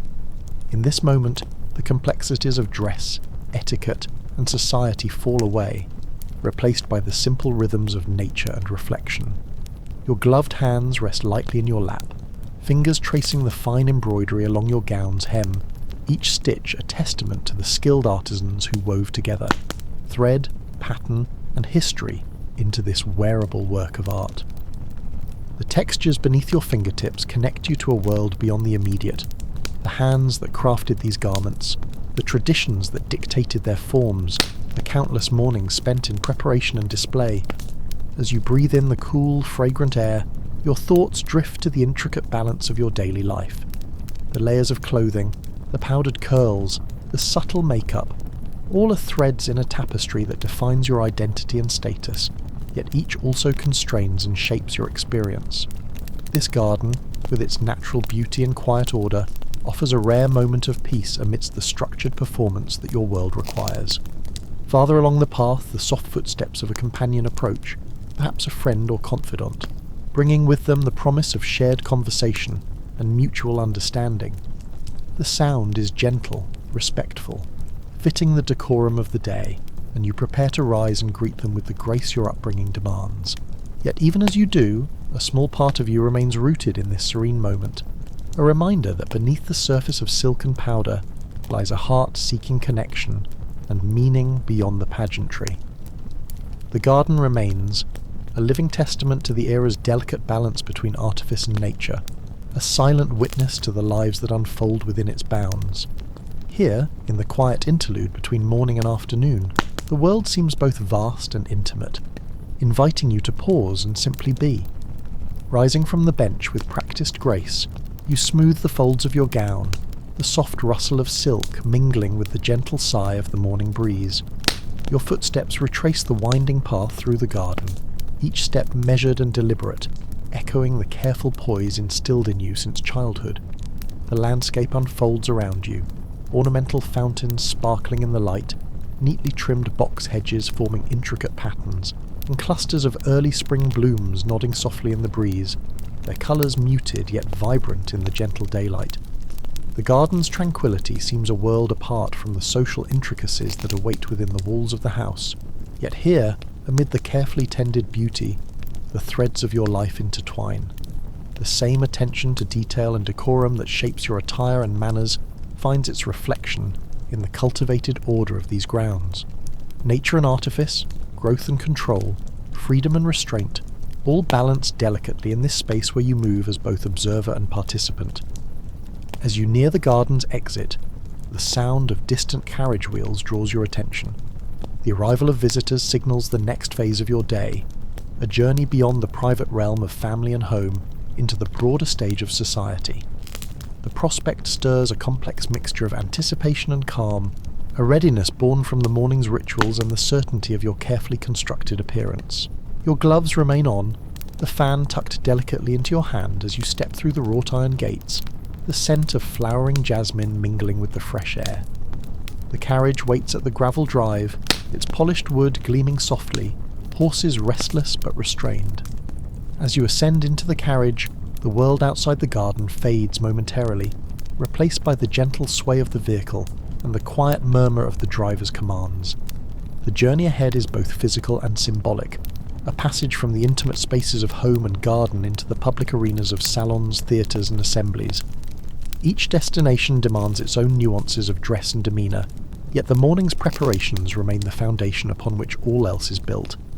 As the carriage rolls forward, the morning light grows stronger, casting long shadows and illuminating the layers of your attire, the powdered curls framing your face like a halo. In this moving sanctuary, you have a moment to reflect on the intricate dance of identity and expectation that defines your existence. A dance choreographed by the customs and fashions of the 1700s, yet deeply personal in its rhythms and meaning. The carriage's gentle rocking lulls your thoughts as the countryside slips slowly past the windows. Fields of budding crops stretching toward the horizon, scattered clusters of trees just beginning to leaf out in the early warmth of spring. The soft murmur of hooves on gravel and the occasional creak of the wooden frame create a steady rhythm, a comforting backdrop to the quiet reflections that fill your mind. Outside, the skies are pale blue, streaked with wisps of cloud that drift lazily, as if time itself has slowed to match the unhurried pace of your journey. Inside the carriage, the air is scented faintly with lavender and beeswax, mingling with the subtle perfume you wear, a delicate blend of orange blossom and jasmine, chosen to delight without overwhelming.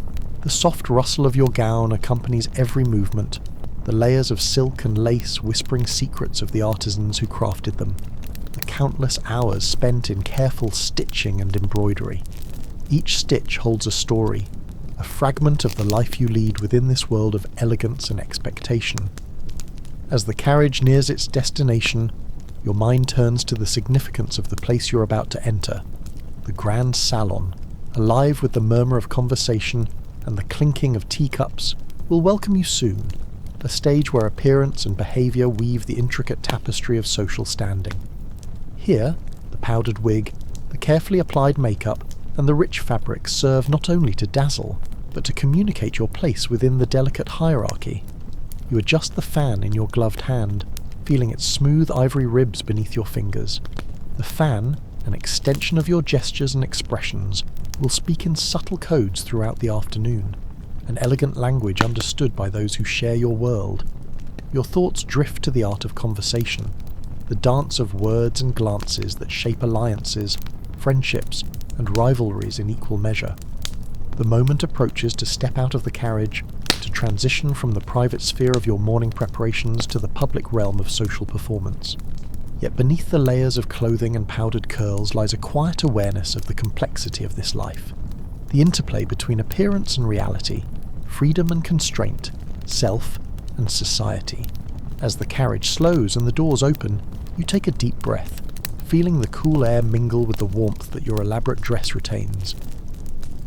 The journey through morning rituals and garden reflections culminates here, at the threshold of a day defined by grace, discipline, and the subtle power of presence in the 1700s. The carriage door swings open with a soft creak, and the quiet murmur of the grand house's entry hall greets you like an old friend. As you step down onto the polished marble floor, the coolness beneath your gloved fingers brushing lightly against the velvet-lined armrest of the carriage, you feel the shift from private to public, a delicate crossing of an invisible threshold. The hall is vast and echoing, adorned with gilded mirrors and tall candelabras whose flames flicker gently, casting a warm glow that softens the sharp edges of the morning light filtering through stained glass. Your gown's rustle reverberates softly against the walls as you move forward, every step a conscious act of poise, your posture impeccable, shoulders relaxed yet proud. The heavy layers of silk and lace embrace you like a second skin, shaping not just your silhouette but your very presence. The scent of polished wood and faint traces of candle wax mingle with the lingering fragrance of your perfume, creating an atmosphere steeped in ritual and tradition. Servants, discreet and efficient, move about the hall with practiced grace, their eyes meeting yours briefly with deference. Their movements are a silent choreography, part of the daily rhythm that maintains this world of order and refinement.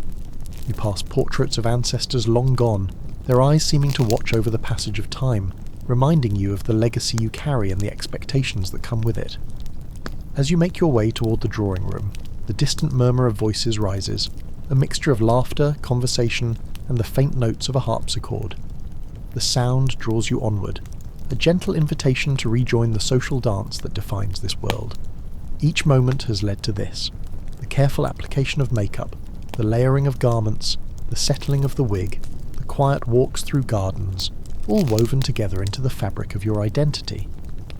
Entering the drawing room, you are greeted by familiar faces, the warmth of recognition softened by the formality of the occasion. The room is richly appointed, draped in velvet and embroidered tapestries, with chandeliers sparkling above like frozen stars. Here, beneath the soft glow of candlelight, the subtle interplay of status and intimacy unfolds, a world where every glance, gesture, and word is weighed with care. Your gloved hand rises in a delicate salute, a gesture both gracious and precise. The fan opens with a soft whisper, its painted silk catching the light as you offer smiles and exchanges, moving seamlessly within the intricate choreography of aristocratic life. You are both participant and observer in this delicate ritual, your appearance and manner crafted as tools of influence and connection. Within this space, the layers of your morning ritual become more than adornment. They are the language through which you speak, the armour that shields, and the invitation that welcomes.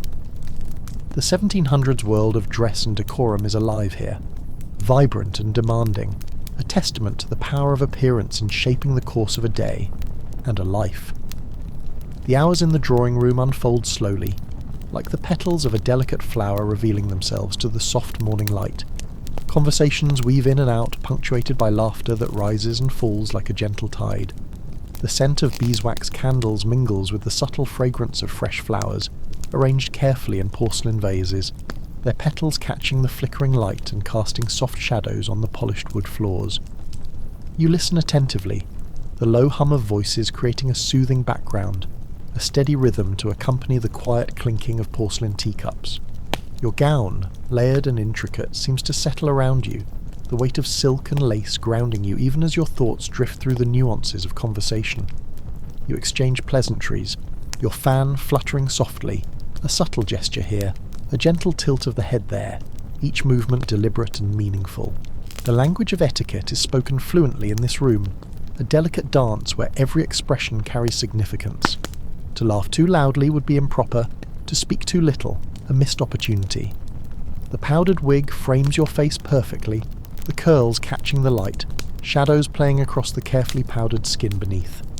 The faint warmth of rouge on your cheeks gives you a gentle glow, a quiet vitality beneath the stillness of your composed exterior. Though the routine of dressing this morning felt like an elaborate performance, here, amidst the muted opulence of the room, those layers take on new life, an extension of your place in this world, a visible marker of identity and social grace.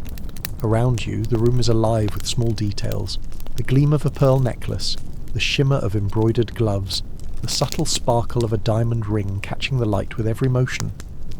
These tokens of wealth and taste are silent yet powerful declarations, woven seamlessly into the fabric of social interaction. You find yourself acutely aware of how much of your being is outward, crafted, visible, how much is woven into the invisible threads of expectation and tradition. Outside, the afternoon light begins to soften, casting long shadows that stretch across the garden visible through tall windows. The world beyond this room carries on, oblivious to the delicate rituals played out within these walls. Here, time moves at a measured pace, allowing you to inhabit fully the carefully constructed identity you wear like your gown. Rich, layered, and deeply intertwined with history and culture. As the afternoon gently fades toward early evening, a subtle shift takes place within the drawing room. The sunlight, once bright and clear, softens into a warm golden haze, filtering through the tall windows and casting a mellow glow on the richly woven tapestries and polished mahogany furniture. The air holds a delicate chill now, urging the guests to draw their cloaks tighter and prepare for the transition from day to night. The atmosphere becomes quieter, conversations mellowing into murmurs as the gathering begins to edge toward its close. You find a moment to sit by the window, the cool glass a faint contrast against your warm skin beneath the layers of fine fabric. Outside, the garden rests in the hush of late afternoon, the shadows stretching long across the paths and flower beds. The scent of damp earth mingles with the faint fragrance of wilting blooms, a reminder of the inevitable passage of time beneath the veneer of elegance. You watch as a single leaf drifts slowly down from a nearby tree, carried by a gentle breeze, tracing a slow, graceful arc before settling softly on the gravel path. Your gloved hand rises almost absent-mindedly, brushing a loose curl of your powdered wig back into place. The tactile sensation is grounding, a small familiar gesture amid the complex dance of presence and expectation that has defined your day. Beneath the outward poise, a quiet awareness stirs. The intricate layers of dress and makeup, the carefully practiced manners and rituals, all serve as both shield and statement in a world that measures worth in appearances and propriety. A servant approaches discreetly, offering a delicate tray with a small glass of elderflower cordial, its pale amber liquid shimmering faintly in the fading light. The taste is light and floral, a soothing balm to the senses, and you take it slowly, savouring the calm it brings. Moments like these, though fleeting, provide a quiet respite from the demands of the day, a chance to pause and breathe beneath the weight of silk and powder. The room around you feels both timeless and transient, a stage where countless others have played their parts, each layered in the complex interplay of fashion, status, and identity.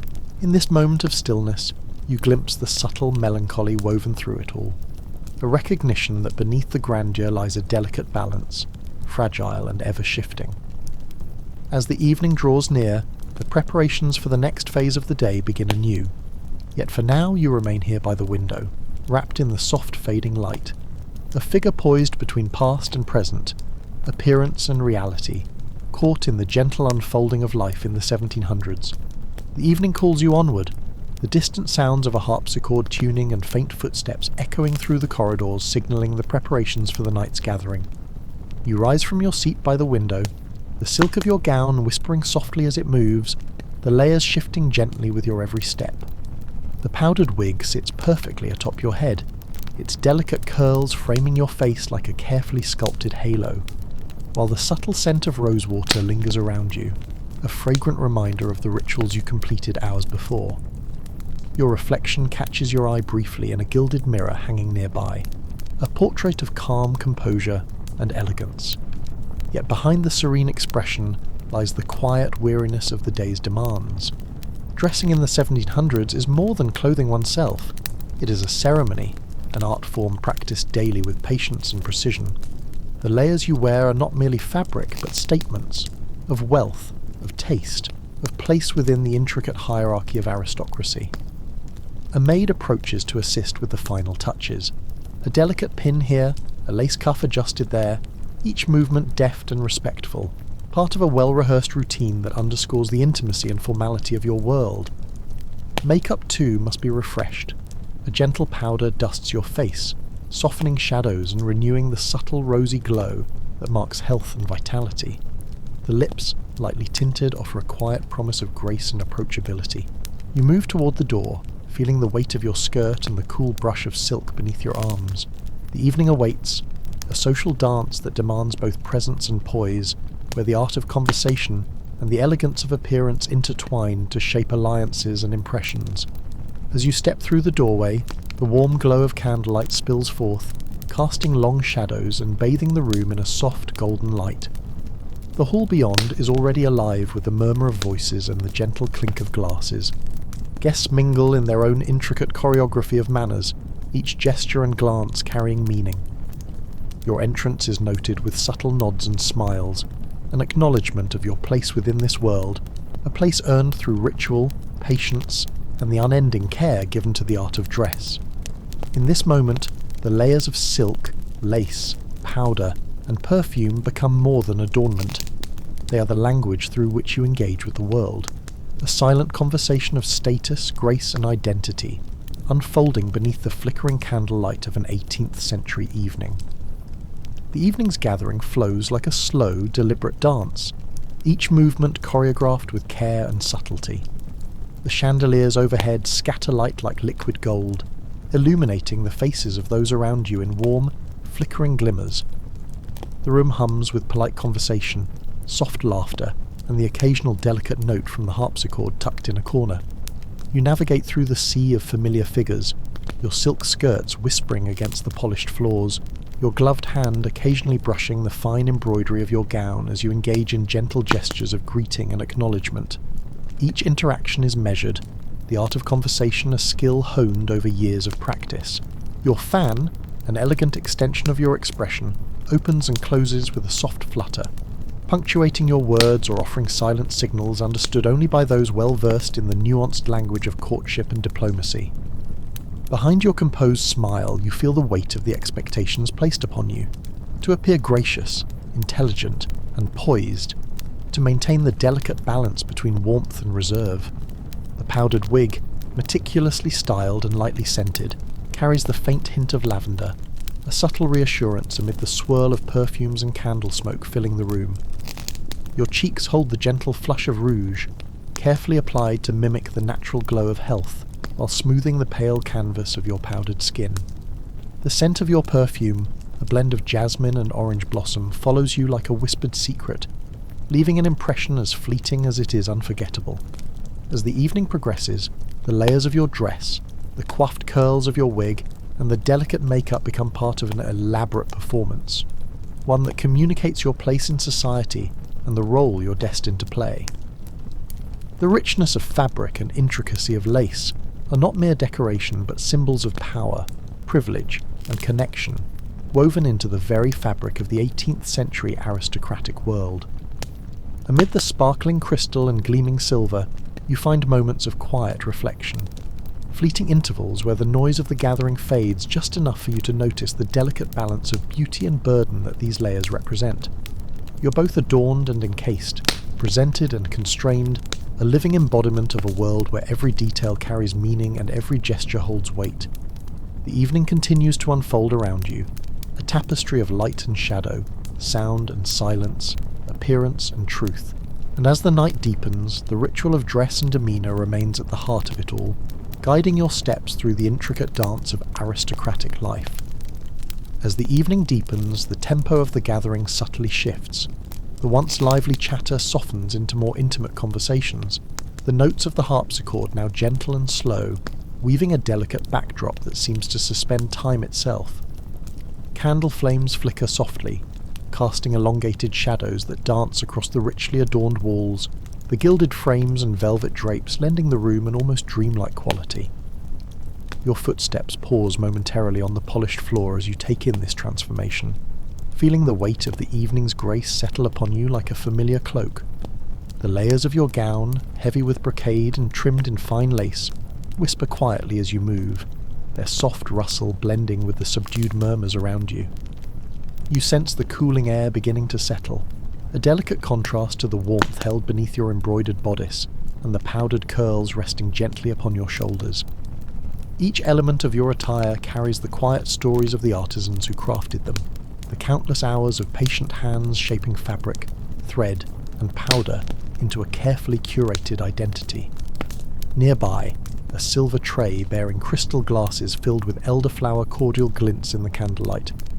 The sweet floral scent mingles with the faint aroma of beeswax and lavender, a bouquet of fragrances that seem to capture the essence of the evening, refined, subtle, and ephemeral. You lift a glass delicately, feeling the cool smoothness against your fingertips, and take a slow sip, letting the sweetness settle on your tongue as your gaze drifts to the ornate mantelpiece where a small bouquet of fresh herbs and blossoms rests, a reminder of the connection between nature's fleeting beauty and the enduring rituals of aristocratic life. In this suspended moment, the intricate balance of appearance and reality becomes palpable. The powdered wig, the carefully applied rouge, the layers of silk and lace, they are both armour and adornment, a language spoken without words yet understood by all who inhabit this world. The ritual of dressing, once so laborious and meticulous, now reveals itself as a vital thread woven through the fabric of your daily existence, shaping not only how others see you, but how you see yourself. The evening wanes slowly, and with it, the certainty of your role within this elegant tableau. Yet beneath the surface of silk and powder, there is a quiet resilience, a subtle reminder that within the artifice lies a living, breathing person, moving gently through the complexities of a time defined by grace, ritual, and unspoken expectations. The night has settled fully now, the soft glow of candles casting a warm, flickering light across the ornate room. The gathering begins to wane, and the once vibrant murmurs have faded into gentle whispers and contented sighs. You stand quietly near a tall window, the cool night air pressing faintly against the glass, contrasting with the warmth of your layered gown and the lingering scent of jasmine and orange blossom that clings softly to your skin. The powdered wig, carefully arranged hours before, still frames your face with its delicate curls, now softened by the passage of time, the makeup slightly faded but still a testament to the meticulous morning ritual that shaped your entire day. In this final hour, the elaborate dress and the intricate web of adornments, the lace, the brocade, the fine embroidery, feel less like a performance and more like a second skin, woven intimately into your identity. The weight of silk on your shoulders, the gentle pressure of corsetry beneath, and the subtle brush of fan against your palm remind you of the discipline and patience required to inhabit this world. Each element, from the smallest ribbon to the grandest hoop skirt, has played its part in the narrative of the day, a story of elegance, power, and the intricate dance of societal expectation in the 1700s. As you breathe deeply, the quiet of the night wraps around you like a gentle cloak, offering a moment of stillness amid the constant movement of court life. You think back over the morning's rituals, the layering of garments, the painstaking styling of the wig, the careful application of makeup, all performed with care and precision, not merely for appearance's sake, but as acts of identity and agency within the complex tapestry of aristocratic society. The morning routine was more than preparation. It was a deliberate shaping of self, a way to present not just clothing, but a persona crafted to navigate a world of grace, etiquette, and subtle power.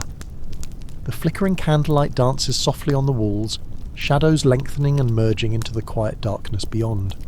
The garden, once vibrant and alive in the morning sun, now rests under a blanket of cool night, its pathways empty, the blooms closed in peaceful slumber. Your thoughts drift gently to the cycle of days and nights, the endless repetition of rituals that define and shape life in this era. There is a melancholy beauty in this rhythm, a recognition that beneath the ornate layers and social performances lies the simple, enduring human experience of preparing, presenting, and being. As the house settles into silence, you remain poised, a figure of grace and quiet strength, wrapped in the rich fabric of history and tradition. The story of dressing in the 1700s is, in the end, a story of connection between past and present, appearance and reality, self and society, woven together in the delicate threads of silk, powder, and lace. And so, as the layers of the day gently fold away into the quiet of night, you find yourself wrapped not only in silk and lace, but in the soft embrace of history itself, an intricate tapestry of ritual, identity, and timeless grace. May the calm rhythm of this journey through the 1700s carry you into a peaceful sleep, where dreams drift softly like powdered curls and gentle candlelight. Rest well, and let the quiet beauty of the past lull you gently into night's soothing embrace.